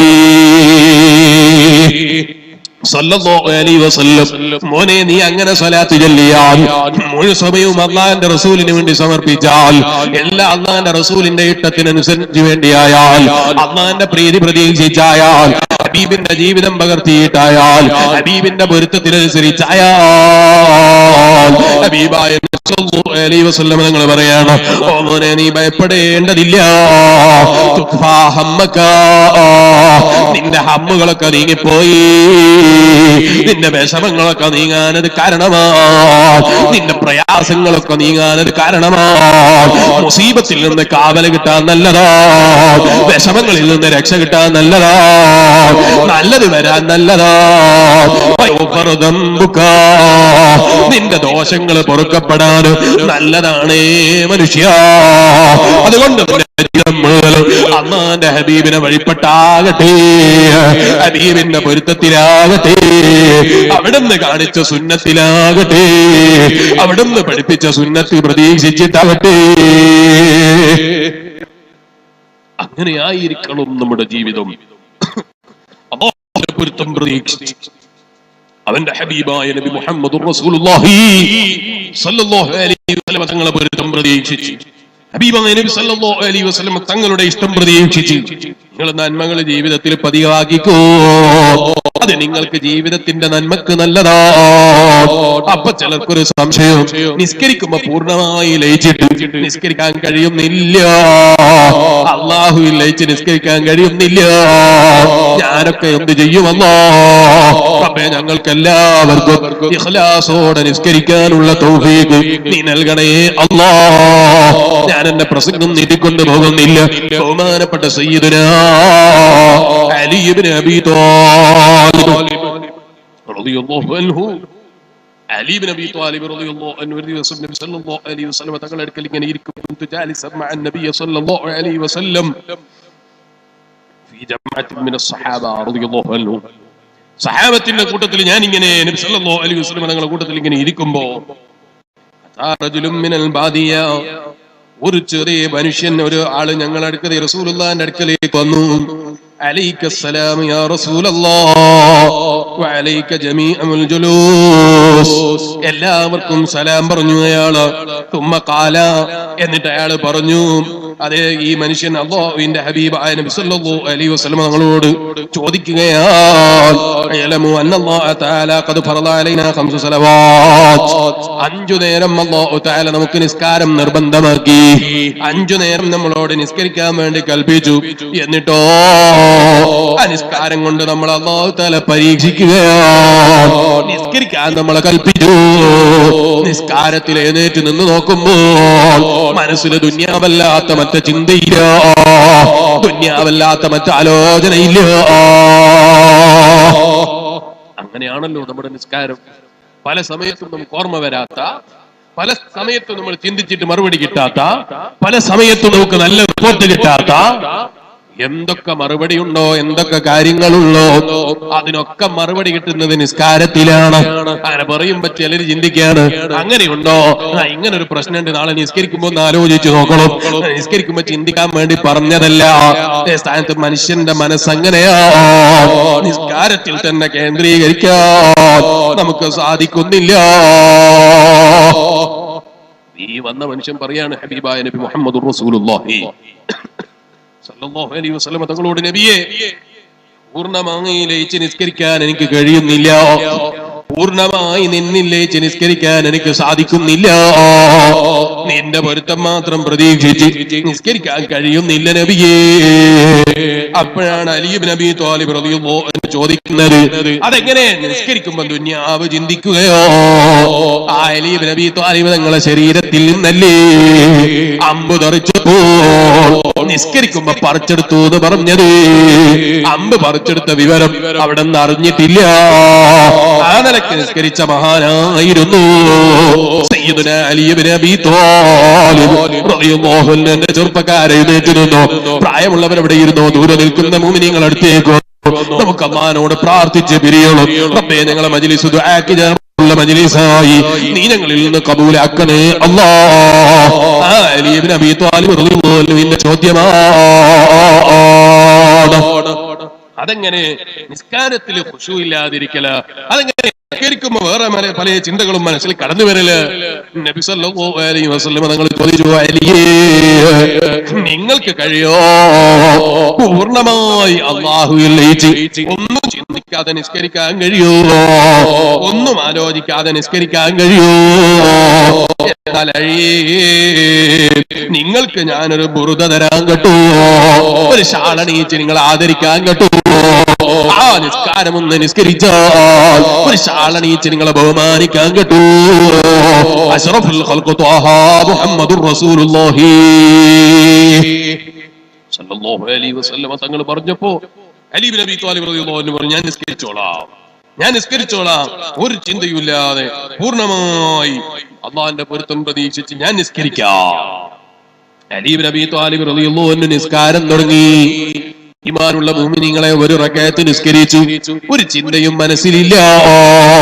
നമ്മളെ പോലെയല്ലല്ലോ, പൂർണ്ണമായി റബ്ബിൽ നിസ്കരിച്ചു. രണ്ടാമത്തെ റകഅത്ത് നിസ്കാരത്തിലെത്തി, ഒരു ചിന്തയുമില്ല. അപ്പോഴാണ് ചെറുതായൊന്ന് മനസ്സിലങ്ങ് തോന്നിപ്പോയി, ഇവിടെ എനിക്ക് അല്ലാഹുവിന്റെ റസൂലിന്റെ കയ്യിൽ നിന്ന് ബഹുമാനമുള്ള പുതപ്പ് കിട്ടുമോ? അവിടുന്ന് ആദരിച്ച പുതപ്പ് കിട്ടുമോ? അവിടുത്തെ ആദരവ് കിട്ടുമോ? അപ്പൊ തന്നെ ചിന്തിച്ചു, നിസ്കാരത്തിലാണല്ലോ. അലി ഇബ്നു അബീ ത്വാലിബ് തങ്ങളെ ചിന്ത എങ്ങ് കൈയൊഴിച്ചു. നിസ്കാരത്തിനിടയിൽ ആ പുതപ്പ് ചെറുതായിട്ടൊന്ന് ഓർമ്മ വന്നു. നിസ്കാരം കഴിഞ്ഞപ്പോ സലാം വീട്ടിയപ്പോ നബി സല്ലല്ലാഹു അലൈഹി വസല്ലം തങ്ങൾ ചോദിക്കുകയാണ്, അല്ല മാ തഖൂലു യാ അബാ ഹസൻ, എന്ത് പറയാനുണ്ട് അലിയാറ് തങ്ങളെ, എന്ത് പറയാനുണ്ട്? അപ്പൊ അലി ഇബ്നു അബീ ത്വാലിബ് റളിയല്ലാഹു അൻഹുവിന്റെ മറുപടി, ഫഹഖുക യാ റസൂലല്ലാഹ് ഇന്നി സല്ലൈതു റകഅത്തൽ ഊലാ ഖലിയാ, ഒരു ചിന്തയുമില്ലാതെ ഞാൻ മിൻ കുല്ലി ഹമ്മിൻ വവസ്വസ, എല്ലാ ഹമ്മിൽ നിന്നും എല്ലാ വസ്വാസിൽ നിന്നും എന്റെ മനസ്സിനെ മാറ്റി നിർത്തിയിട്ട് ഒരു റകഅത്ത് ഞാൻ നിസ്കരിച്ചിട്ടുണ്ട് നബിയേ. രണ്ടാമത്തെ റകഅത്ത് ഞാൻ നിസ്കാരം അങ്ങനെ തുടങ്ങിയിട്ടുണ്ട് നബിയേ. പക്ഷെ വഴിയിലെത്തിയപ്പോ തങ്ങൾ പറഞ്ഞ പുറത്തു പോയി, ആ പുറപ്പിനെ കുറിച്ച് ചിന്തിച്ചു പോയി.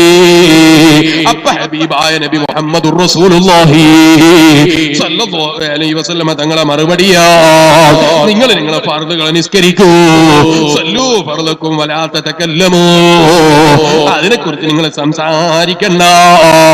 പരമാവധി ഖുശൂഅോടെ നിസ്കരിച്ചു, പരമാവധി റബ്ബിന്റെ പൊരുത്തം പ്രതീക്ഷിച്ച് നിസ്കരിച്ചു, പരമാവധി റബ്ബിന്റെ പ്രീതി പ്രതീക്ഷിച്ച് നിസ്കരിച്ചു. ഒരു ചിന്തയും മനസ്സിൽ കടത്താൻ റബ്ബിന്റെ പൊരുത്തം പ്രതീക്ഷിച്ച് അമലുകൾ പതിവാക്കിക്കോ.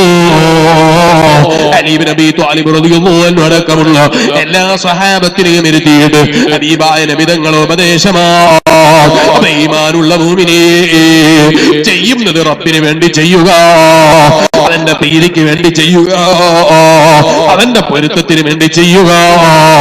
ജനങ്ങളെ പ്രീതി കൈയൊഴിക്കുക, ജനങ്ങളെ ആദരവ് കൈയൊഴിക്കുക, അവന്റെ പൊരുത്തം പ്രതീക്ഷിക്കുക, അവന്റെ ആദരവ് പ്രതീക്ഷിക്കുക, അവന്റെ അടുക്കലുള്ള ബഹുമാനം പ്രതീക്ഷിക്കുക. അതല്ലേ യഥാർത്ഥത്തിലുള്ള ബഹുമാനം. ആ ബഹുമാനത്തെ കുറിച്ച് അല്ലാഹുവിന്റെ ഖുർആൻ ഖുർആനും നമ്മളെ പഠിപ്പിക്കുന്നത് യർജൂന തിജാറത്തൻ ലം തബൂർ, നഷ്ടം വരാത്ത കച്ചവടമാണ് കേട്ടോ. അവിടെ ഒരിക്കലും നഷ്ടം വരൂല, നഷ്ടത്തിന്റെ പേടി വേണ്ടതില്ല, പൊട്ടിപ്പോകുമോ എന്ന് ഭയപ്പെടേണ്ടതില്ല. നീ അധ്വാനിച്ചുണ്ടാക്കിയ പണം കൊണ്ടുപോയി ഒരു കച്ചവടം തുടങ്ങുമ്പോ നീ എത്ര ആളുകളെ കൊണ്ടാ ദുആ ചെയ്യിപ്പിച്ചത്, എത്ര ആളുകളോടാ ദുആ കൊണ്ട് പറഞ്ഞത്, എവിടെയൊക്കെയാ നീ വിജയിക്കാൻ നേർച്ചയാക്കിയത്? ഓ മൂമിനായ മനുഷ്യ, ആ നേർച്ചയൊക്കെ ആക്കിയതോടൊപ്പം നീ ഒന്ന് ചിന്തിച്ചു നോക്കൂ. നിസ്കാരം ഒന്ന് ഖുശൂഓടെ നടക്കണമെന്ന് ചിന്തിച്ച് നീ നേർച്ചയാക്കിയത് എവിടെയാ? റബ്ബിന്റെ പ്രീതിക്ക് വേണ്ടി അമൽ ചെയ്യാനുള്ള മനസ്സ് കിട്ടാൻ നീ അല്ലാഹുവോട് ദുആ ചെയ്യണമെന്ന് പറഞ്ഞ തങ്ങളേതാ, പറഞ്ഞ മുസ്ലിയാരേതാ? നിന്റെ ദുനിയാവിലെ ചെറിയ കച്ചവടത്തിന് നഷ്ടം വരുമെന്ന് പേടിച്ചിട്ട് നീ ദുആ ചെയ്യിപ്പിക്കാത്ത മുസ്ലിയാരുണ്ടോ? ദുആ കൊണ്ട് പറയാത്ത ഉസ്താദുണ്ടോ? നീ പറയാത്ത മുതല്ലിമുണ്ടോ? നീ പറയാത്ത തങ്ങന്മാരുണ്ടോ? എന്നിട്ട് നിനക്ക് സമാധാനമുണ്ടോ? 2 വർഷം തുടർച്ചയായി നീ വിദേശത്ത് നിന്നില്ലേ, ഭാര്യനെ കണ്ടിട്ടില്ല, മക്കളെ കണ്ടിട്ടില്ല, പണമെറിഞ്ഞു തുടങ്ങിയ കടയല്ലേ, അത് പൂട്ടിപ്പോകുമോ എന്നുള്ള പേടിയാ, നഷ്ടം വരുമോ എന്നുള്ള പേടിയാ. നഷ്ടം വരാത്തൊരു കച്ചവടമില്ലേ, നഷ്ടം കച്ചവടമില്ലേ? ആ കച്ചവടത്തെ കുറിച്ചാ ഖുർആൻ പറഞ്ഞത്. നിങ്ങൾ ഖുർആനോത്ത് അധികരിപ്പിച്ചു, ധാരാളം ഖുർആനോദിക്കൂ, റബ്ബിന്റെ പൊരുത്തം പ്രതീക്ഷിച്ച് ഖുർആനോത്ത് അധികരിപ്പിച്ചു. അബൂ ഹുറൈറ റളിയല്ലാഹു അൻഹു റിപ്പോർട്ട് ചെയ്ത ഹദീസ് കാണാം. സമീഅതു റസൂലുള്ളാഹി സ്വല്ലല്ലാഹു അലൈഹി വസല്ലം, അല്ലാഹുവിന്റെ റസൂൽ പറയുന്നതായി ഞാൻ കേട്ടു, അല്ലാഹുവിന്റെ ഹബീബായ നബി തങ്ങൾ പറയുന്നതായി ഞാൻ കേട്ടു.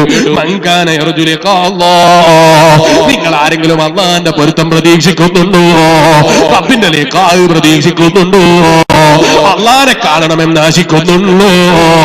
ഫയുക്രിം അഹ്ലല്ലാഹ്, അല്ലാഹുവിന്റെ അഹ്ലിനെ ആദരിച്ചു, അല്ലാഹുവിന്റെ അഹ്ലിനെ ബഹുമാനിച്ചു.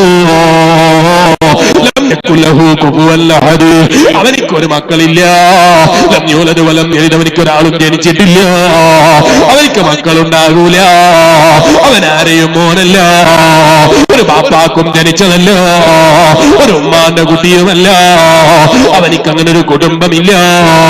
ഇത് കേട്ടപ്പോ സഹാബത്ത് എണീറ്റ് ചോദിക്കുന്നു, യാ റസൂലല്ലാഹ്, ആരാണ് നബിയേ അഹ്ലുല്ലാഹ്? അള്ളാന്റെ അഹ്ല് എന്ന് പറഞ്ഞത് ആരെ കുറിച്ചാണ് നബിയേ? അങ്ങനെ ഒരു അഹ്ലുണ്ടോ നബിയേ?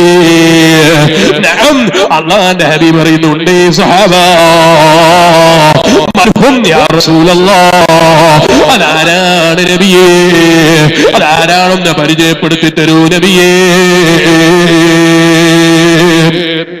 ഹബീബായ നബി മുഹമ്മദുർ റസൂലുള്ളാഹി സ്വല്ലല്ലാഹു അലൈഹി വസല്ലം തങ്ങളുടെ മറുപടിയാണ്, അഹ്ലുല്ലാഹി ഫിദ്ദുനിയാ അല്ലദീന യഖറഊനൽ ഖുർആൻ. ദുനിയാവിൽ അല്ലാഹുവിന്റെ അഹ്ല് എന്ന് പറഞ്ഞാൽ ആരാണെന്നറിയണോ ഉമ്മ?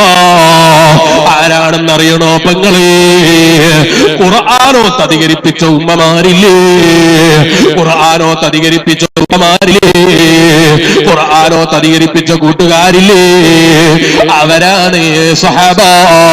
അവര് അല്ലാഹുവിന്റെ അഹ്ലാ. ഖുർആൻ ഓതുന്നവരെ ബഹുമാനിച്ചു, ഖുർആൻ ഓതറിയുന്നവരെ ബഹുമാനിച്ചു, പണ്ഡിതന്മാരെ ആദരിച്ചു, ഹാഫിളീങ്ങളെ ബഹുമാനിച്ചു. അവർക്കുള്ള ബഹുമാനം അല്ലാഹുവിന്റെ അഹ്ല് പോലെ. അവർക്ക് റബ്ബിന്റെ അടുക്കൽ വലിയ ബഹുമാനമുണ്ട്. അല്ലാഹുവിനെ കാണണമെന്ന് ആശയുണ്ട്. ഖുർആൻ ഓതുന്നവരെ ബഹുമാനിച്ചു. ഉമ്മമാരെ, ചെറ്റക്കുടിലിൽ ജീവിക്കുമ്പോൾ, ഓടുമേഞ്ഞ വീട്ടിൽ ജീവിച്ചപ്പോൾ, ഉമ്മാമ്മമാരെ ഓലമേഞ്ഞ വീടില്ലായിരുന്നു, ആ വീട്ടിൽ നിങ്ങൾ ജീവിച്ചില്ലായിരുന്നു. അന്ന് നിങ്ങൾ ഖുർആൻ ഓതിയില്ലേ? ഖുർആൻ ഓത്ത് അധികരിപ്പിച്ചില്ലേ? മഗ്രിബ് ഇശാഇന്റെ ഇടയിൽ ഖുർആൻ ഓതിയില്ലേ? ഖുർആൻ ഓതിപ്പിച്ചില്ലേ? മഗ്രിബ് ഇശാഇന്റെ ഇടയിൽ പുറത്തേക്ക് ഇറങ്ങല്ല മക്കളെ, ഖുർആൻ ഓതെന്ന് പറഞ്ഞ് മക്കളെ ഇരുത്തി ഖുർആൻ ഓതിപ്പിച്ചില്ലേ? വലിയ ബഹുമാനമുള്ള സമയമാ. ആ ആദരവ് നിങ്ങൾ വകവെച്ചു കൊടുത്തില്ലേ? അങ്ങനെ അള്ളാഹ്ക്ക് നിങ്ങൾ ശുക്ർ ചെയ്തപ്പോ നിങ്ങൾക്ക് അല്ലാഹു തആല എത്തി തന്നു. പിന്നെ ഓലയുടെ വീട് കാണുന്നില്ല, ഓല ഷെഡ് കാണുന്നില്ല, ഓടുള്ള വീട് കാണുന്നില്ല. ഓടുണ്ടെങ്കിൽ തന്നെ അടിയിൽ വാർപ്പുണ്ട്, ഓടും വാർപ്പും ഒന്നിച്ചുള്ള വീടാ. ആ നിലക്ക് വലിയ കൊട്ടാരം കിട്ടിയപ്പോ നീ അള്ളാഹനെ മറന്നുപോയോ? റബ്ബിന്റെ പ്രീതി മറന്നുപോയോ? റബ്ബിന്റെ പൊരുത്തം മറന്നുപോയോ? നീ സീരിയലിന് എഡിറ്റായി പോയോ? സിനിമക്ക് എഡിറ്റായി പോയോ? കൂട്ടുകാരാ, ഫുട്ബോള് തട്ടുന്നവരെ കൂടെയായി പോയോ? വോളിബോള് നോക്കുന്നവനായി പോയോ? സിനിമ കണ്ട് സമയം കൊല്ലുന്നവനായി പോയോ? ഫേസ്ബുക്കിൽ സമയം കൊന്നുകളഞ്ഞു. നീ അഹ്ലുൽ ഖുർആനാകൂ, ഖുർആനോത്ത് അധികരിപ്പിക്കൂ, അള്ളാന്റെ അഹ്ലിൽ പെടൂ, അവരെ ബഹുമാനിക്കൂ, ഖുർആനോത്ത് അധികരിപ്പിക്കൂ. 100 സ്വലാത്തെങ്കിലും ജീവിതത്തിൽ പതിവാക്കൂ. ദിവസവും ഒരു 2 പേരെങ്കിലും ഖുർആൻ ഓതൂ. ഉമ്മ, മരിച്ചുപോയ ഉമ്മാർക്ക് വേണ്ടി, ഉമ്മാമ്മമാർക്ക് വേണ്ടി, പാപ്പമാർക്ക് വേണ്ടി, പാപ്പമാർക്ക് വേണ്ടി ഒരു യാസീൻ ഓതൂ ഉമ്മ, ഒരു ഖുർആൻ ഓതൂ ഉമ്മ, ഒരു ജുസ് ഓതി തീർക്കൂ ഉമ്മ. ആ നല്ല പാത്രികളെ കുറിച്ച് ചിന്തയുള്ളവരായി, മടക്കയാത്രയെ കുറിച്ച് ചിന്തയുള്ളവരായി, തിരിച്ചുപോക്കിനെ കുറിച്ച് ഓർമ്മയുള്ളവരായി മനസ്സ് റബ്ബിലേക്ക് തിരിക്കുക, റബ്ബിലേക്ക് മനസ്സ് തിരിച്ചുകൊടുക്കുക. റബ്ബിന്റെ പൊരുത്തം പ്രതീക്ഷിച്ച് അല്ലാഹുവിലേക്ക് ഓടിയെടുക്കുക, അവന്റെ പൊരുത്തത്തിന് വേണ്ടി അധ്വാനിക്കുക. ألفين له لابد من يوم يسير إلى القبر. 1000 കൊല്ലം ജീവിച്ചിട്ട് കാര്യമുണ്ടോ മനുഷ്യ? 2000 കൊല്ലം ജീവിച്ചു എന്ന് പറഞ്ഞിട്ട് കാര്യമുണ്ടോ മനുഷ്യ? നിന്റെ ജീവിതത്തിൽ ഇത് ഉണ്ടാക്കിയ അമലെന്തുണ്ട് മനുഷ്യ? അതല്ലാതെ നിന്റെ റബ്ബ് ചോദിക്കൂല, നിന്റെ റബ്ബ് അന്വേഷിക്കൂല. ആ ഒരു വിജയത്തിന് വേണ്ടിയുള്ള അധ്വാനത്തിന് സമയം കാണുന്നമാരെ, വിലപിടിപ്പുള്ള സാരി വേണമല്ലേ, വിലപിടിപ്പുള്ള ചൂരിദാർ വേണമല്ലേ, വിലപിടിപ്പുള്ള ചോളി വേണമല്ലേ, കമ്പനിയുടെ ചെരുപ്പല്ലാതെ പറ്റൂല അല്ലേ, കമ്പനിയുടെ പെന്നല്ലാതെ പറ്റൂല അല്ലേ, നല്ല ബ്രാൻഡിന്റെ പുതിയ ഫോണല്ലാതെ പറ്റൂല അല്ലേ, നിന്റെ പൊതിയുന്ന മയ്യത്തിന്റെ തുണിയുന്ന കഫന്തുണിയെ കുറിച്ച് നീ മറന്നുപോയോ?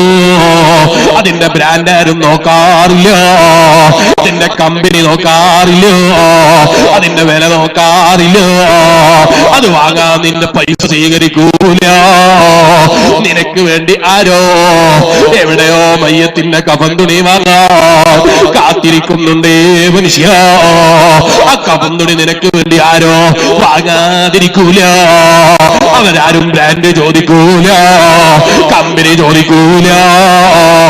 ഞെരിയാടിക്ക് താഴെയല്ലാതെ പേൻസ് പറ്റൂല അല്ലേ ചെറുപ്പക്കാരാ?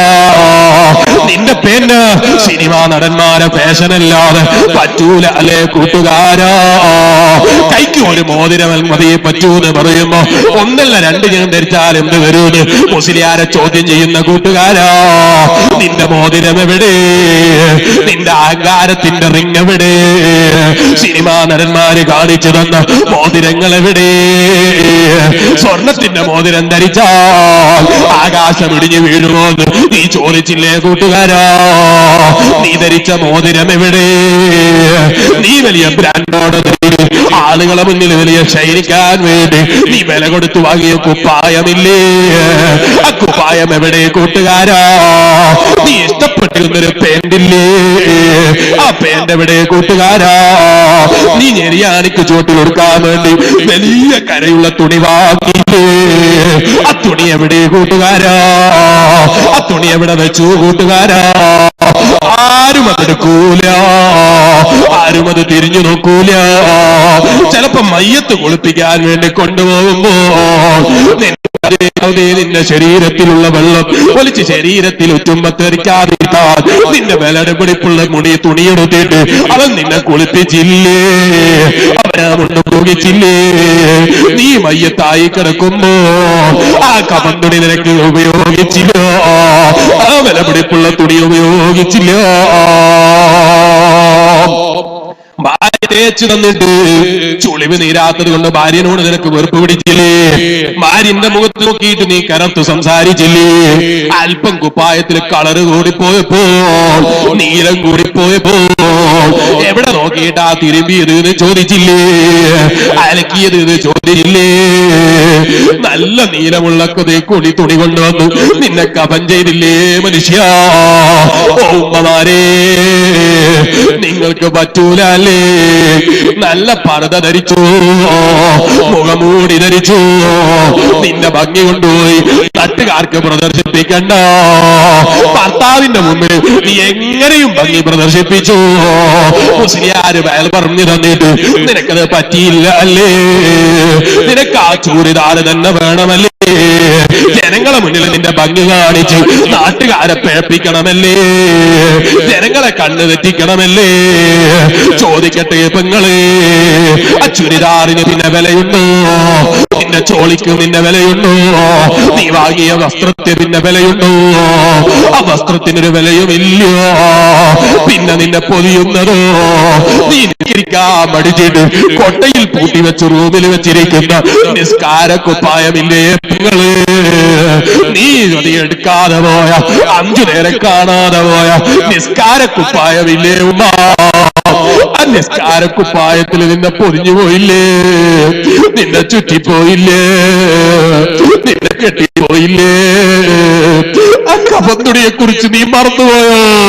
നീ അതേക്കുറിച്ച് ഓർത്തില്ല. ഓ ചെറുപ്പക്കാരാ, പള്ളിയിലെ ഉസ്താദ് നിസ്കരിക്കാൻ വിളിച്ചപ്പോ നീ നിസ്കാരത്തിന് വില കൊടുത്തില്ല. നീ പണം ഉണ്ടാക്കേണ്ട തിരക്കിലാണല്ലേ? നിന്റെ ജോലി തിരക്കിലാണല്ലേ? നിസ്കാരം കളാക്കിയ കൂട്ടുകാരാ, നിസ്കരിക്കുമ്പോ പോലും അഹങ്കരിച്ച് നീ താഴ്ത്തി വെച്ച പേരിന് കയറ്റാൻ നിന്നെ കൊണ്ട് സാധിച്ചില്ല അല്ലേ? തലയിലൊന്നെടുത്ത് മറക്കാൻ നിനക്കൊരു കുട്ടി കിട്ടിയില്ല അല്ലേ? ഒന്ന് അള്ളാന്റെ ഹബീബിനെ സ്നേഹിക്കും, അവിടുത്തെ സുന്നത്ത് വാർത്ത് ജീവിക്കണമെന്നൊരു ചിന്ത നിനക്കില്ലാതെ പോയി അല്ലേ? മടങ്ങിക്കോ അള്ളാഹുവിലേക്ക്, അതേ തിരിഞ്ഞോ അള്ളാഹുവിലേക്ക്. പൊരുത്തം അവനിൽ നിന്ന് പ്രതീക്ഷിച്ചോ, അവന്റെ പൊരുത്തത്തിന് വേണ്ടി അധ്വാനിച്ചോ. തആവനൂ അലൽ ബിർരി വത്തഖ്വാ, തഖ്വക്ക് പരസ്പരം സഹകരിച്ചു, നന്മക്ക് പരസ്പരം സഹകരിച്ചു. നാട്ടിലെ പാവപ്പെട്ട പെൺകുട്ടികളെ കല്യാണത്തിന് നീ ഒന്നിച്ച് സഹകരിച്ചു, ബാലിന്റെ സദസ്സിന് നീ ഒന്നിച്ച് സഹകരിച്ചു. സിനിമക്ക് വിളിക്കുന്ന കൂട്ടുകാരെല്ലാം നീ കൂടി പോകല്ല, അതിന്റെ പിന്നാലെ പോകല്ലോ. വിജയം കൈവരിക്കുന്നവർ അടയാളമായി ഇമാം അബുൽ ലൈസ് റളിയല്ലാഹു പറയുന്നത് അവര് ധാരാളം ഖുർആൻ ഓതുന്നവരാ, അവരെ ചങ്ങാതിമാരോ, അവരെ കൂട്ടുകാരോ, അവർ ഖുർആൻ ഓതുന്നവരാ, നന്മകൾ ചെയ്യുന്നവരാ. നന്മ ചെയ്യുന്നവരെ കൂട്ടുചേർക്കുക. ആലിമീങ്ങളോടുള്ള പുച്ഛം ഒഴിവാക്കുക. ആ മുതഅല്ലിം പള്ളി ദർസിൽ പഠിക്കലേ, ഓന്റെ കയ്യിൽ ഒരു പണമില്ലല്ലോ. നീ അത് ചിന്തിച്ച് മുതഅല്ലിമിനെ നിസാരപ്പെടുത്തിയിട്ട് നല്ല കൂട്ടുകെട്ട് കയ്യൊക്കെല്ല മനുഷ്യ. പള്ളിയിലെ ഉസ്താദുമായൊരു സുഹബത്ത് ഉണ്ടാക്കൂ. പള്ളിയിലെ മുഅദ്ദിനോട് നല്ല നിലക്ക് പെരുമാറൂ. മുഅദ്ദിന് മുക്രിയല്ലേ, അയാൾക്ക് 3000 ശമ്പളമുള്ള ആളല്ലേ? ഞാൻ 3 ലക്ഷം ഗൾഫിൽ നിന്ന് ശമ്പളം വാങ്ങുന്നവനല്ലേ? അഹങ്കാരത്തിന്റെ ചിന്ത കയ്യുവയ്ക്ക് മനുഷ്യ. മുഅദ്ദിനിന്റെ ബഹുമാനം അറിയോ? നാട്ടിലെ സർവ്വവൃക്ഷങ്ങളും ബാക്കി കേട്ടിട്ട് അയാൾക്ക് ദുആ ചെയ്തില്ലേ? സർവ്വജീവികളും പ്രാർത്ഥന നടത്തിയില്ലേ? ശമ്പളം കുറവാണെങ്കിലും അള്ളാന്റെ അടുക്കൽ വലിയ ബഹുമാനമാണ് കേട്ടോ. അത്തരം ആളുകളെ സ്വഹബത്തിന് ചേർക്കുക, അത്തരം ആളുകളുമായി ലോക്യം ചേരുക, അത്തരം ആളുകളുമായി കൂട്ടുകെട്ടുക, നന്മക്ക് വേണ്ടി ഒന്നിക്കുക, തിന്മകളിൽ നിന്ന് അകന്നു നിൽക്കുക, റബ്ബിന്റെ പൊരുത്തം പ്രതീക്ഷിച്ച് ജീവിതം നയിക്കുക. റബ്ബേ ഞങ്ങൾ നിന്റെ പാപികളായ അടിമകളാണ്. ഞങ്ങളെ ജീവിതത്തിൽ അറിഞ്ഞോ അറിയാതെയോ രഹസ്യമായോ പരസ്യമായോ എന്ത് തെറ്റ് സംഭവിച്ചോ നീ അർഹമുർ റഹീമീനല്ല അല്ലാ. അടിമകളായ ഞങ്ങൾക്ക് പൊറുക്കണേ അല്ലാ, മാപ്പ് തരണേ അല്ലാ, ഞങ്ങളെ കൈയൊരിക്കരുതേ അല്ലാ. നിന്റെ പൊരുത്തം കിട്ടുന്ന സാലിഹീകൾ ഞങ്ങളെ പെടുത്തണേ അല്ലാ, ഞങ്ങളെ ഉമ്മമാരെ പെടുത്തണേ അല്ലാ, ഞങ്ങളെ ബാപ്പമാരെ പെടുത്തണേ അല്ലാ, പെടുത്തണേ അല്ലാ, ജ്യേഷ്ഠാനുജന്മാരെ പെടുത്തണേ അല്ലാ. ഞങ്ങളെ വയലിന്റെ സദസ്സിൽ സ്നേഹിച്ചൊരുമിച്ച് കൂടുന്ന മോമിനികളെ പെടുത്തണേ അല്ലാ, മോമിനാത്തുകളെ പെടുത്തണേ അല്ലാ. പരാജയം കൈവരിക്കുന്നവരിൽ നീ ഞങ്ങളെ പെടുത്തല്ല അല്ലാ, നീ ഉൾപ്പെടുത്തല്ല അല്ലാ. നിന്റെ ലിഖാഅ് പ്രതീക്ഷിച്ച് അമൽ ചെയ്യുന്ന സാലിഹീകളിൽ ഞങ്ങളെ പെടുത്തി തരണേ അല്ലാ, ഞങ്ങളെ നന്നാക്കി തരണേ അല്ലാ, ഞങ്ങളെ മനസ്സ് ശുദ്ധീകരിക്കണേ അല്ലാ, ഞങ്ങളെ ഹൃദയം നന്നാക്കണേ അല്ലാ, ജീവിതം നന്നാക്കണേ അല്ലാ. ഇസ്ലാമിനെ തെറ്റിദ്ധരിച്ച് തെറിവിളിക്കുന്നവരുണ്ടെങ്കിൽ അവർക്ക് ഇസ്ലാമിനെ കുറിച്ച് പഠിക്കാൻ അവസരം കൊടുക്കണേ അല്ലാ. ഞങ്ങളെ ആലിമീങ്ങളെ തെറിവിളിക്കുന്നവരുണ്ടെങ്കിൽ അവർക്കും നീ വിവരം കൊടുക്കണേ അല്ലാ, നന്നാക്കണേ അല്ലാ. ഇല്ലെങ്കിൽ അവരെ സെറിൽ നിന്ന് ഈ സമുദായത്തിനെ കാക്കണേ അല്ലാ. അല്ലാഹുവിനോട് ദുആ ചെയ്ത് പിരിയണം. അല്ലാഹു നമ്മുടെ മജ്ലിസ് ദുആ കിതാബത്തുള്ള മജ്ലിസായി നമ്മിൽ നിന്ന് ഖബൂൽ ചെയ്യുമാറാകട്ടെ. നമ്മളൊക്കെ നല്ല മനസ്സോടെ ആമീൻ പറയണം. ആമീനാണ് എന്റെ പ്രതീക്ഷ. അല്ലാഹു നമ്മുടെ സർവ്വ സദസ്സുകളും മഖ്ബൂലായ സദസ്സുകളെ കൂട്ടത്തിൽ പെടുത്തി അനുഗ്രഹിക്കുമാറാകട്ടെ.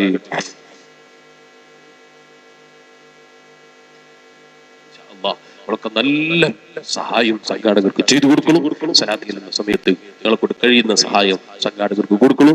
സലാത്തിയിൽ നിങ്ങളെ കൊണ്ട് കഴിയുന്ന സഹായം കയ്യിൽ തന്നു എല്ലാവരും അവിടെ തന്നെ ഇരിക്കണം. നീണ്ട ദുആ നടത്തിയാൽ നിങ്ങളെ ബുദ്ധിമുട്ടിക്കൂല. ചെറിയൊരു ദുആ നടത്തി ഇൻഷാ അല്ലാഹ് നമുക്കൊക്കെ പിരിയണം. നമ്മുടെ മജ്ലിസ് അബത്തുള്ള മജ്ലിസായി നമ്മിൽ നിന്ന് ഖബൂൽ ചെയ്യട്ടെ. എല്ലാവരും നല്ല മനസ്സോടെ നിങ്ങളെ കൊണ്ട് കഴിയുന്ന സഹായം 10-20 കൊടുത്താൽ ഈ പരിപാടി നടത്തിക്കൊണ്ടു പോകില്ല, നിങ്ങൾക്കറിയാം. അതുകൊണ്ട് നിങ്ങളൊക്കെ കഴിവിന്റെ പരമാവധി നിങ്ങളെ കൊണ്ട് കഴിയുന്നത് പോലെ നിങ്ങളൊക്കെ സഹായിക്കണം. അല്ലാഹു തആല നമ്മളെല്ലാ പ്രവർത്തനങ്ങളും ആഖിറത്തിൽ ഉപകരിക്കുന്ന പ്രവർത്തനങ്ങളായി നമ്മിൽ നിന്ന് ഖബൂൽ ചെയ്യുമാറാകട്ടെ. എല്ലാവരും ചൊല്ലിക്കോ സ്വലാത്ത് സല്ലല്ലാഹു അലൈഹി വസല്ലം സല്ലല്ലാഹു അലാ മുഹമ്മദ് സല്ലല്ലാഹു അലൈഹി വസല്ലം സല്ലല്ലാഹു അലാ മുഹമ്മദ് സല്ലല്ലാഹു അലൈഹി വസല്ലം സല്ലല്ലാഹു അലാ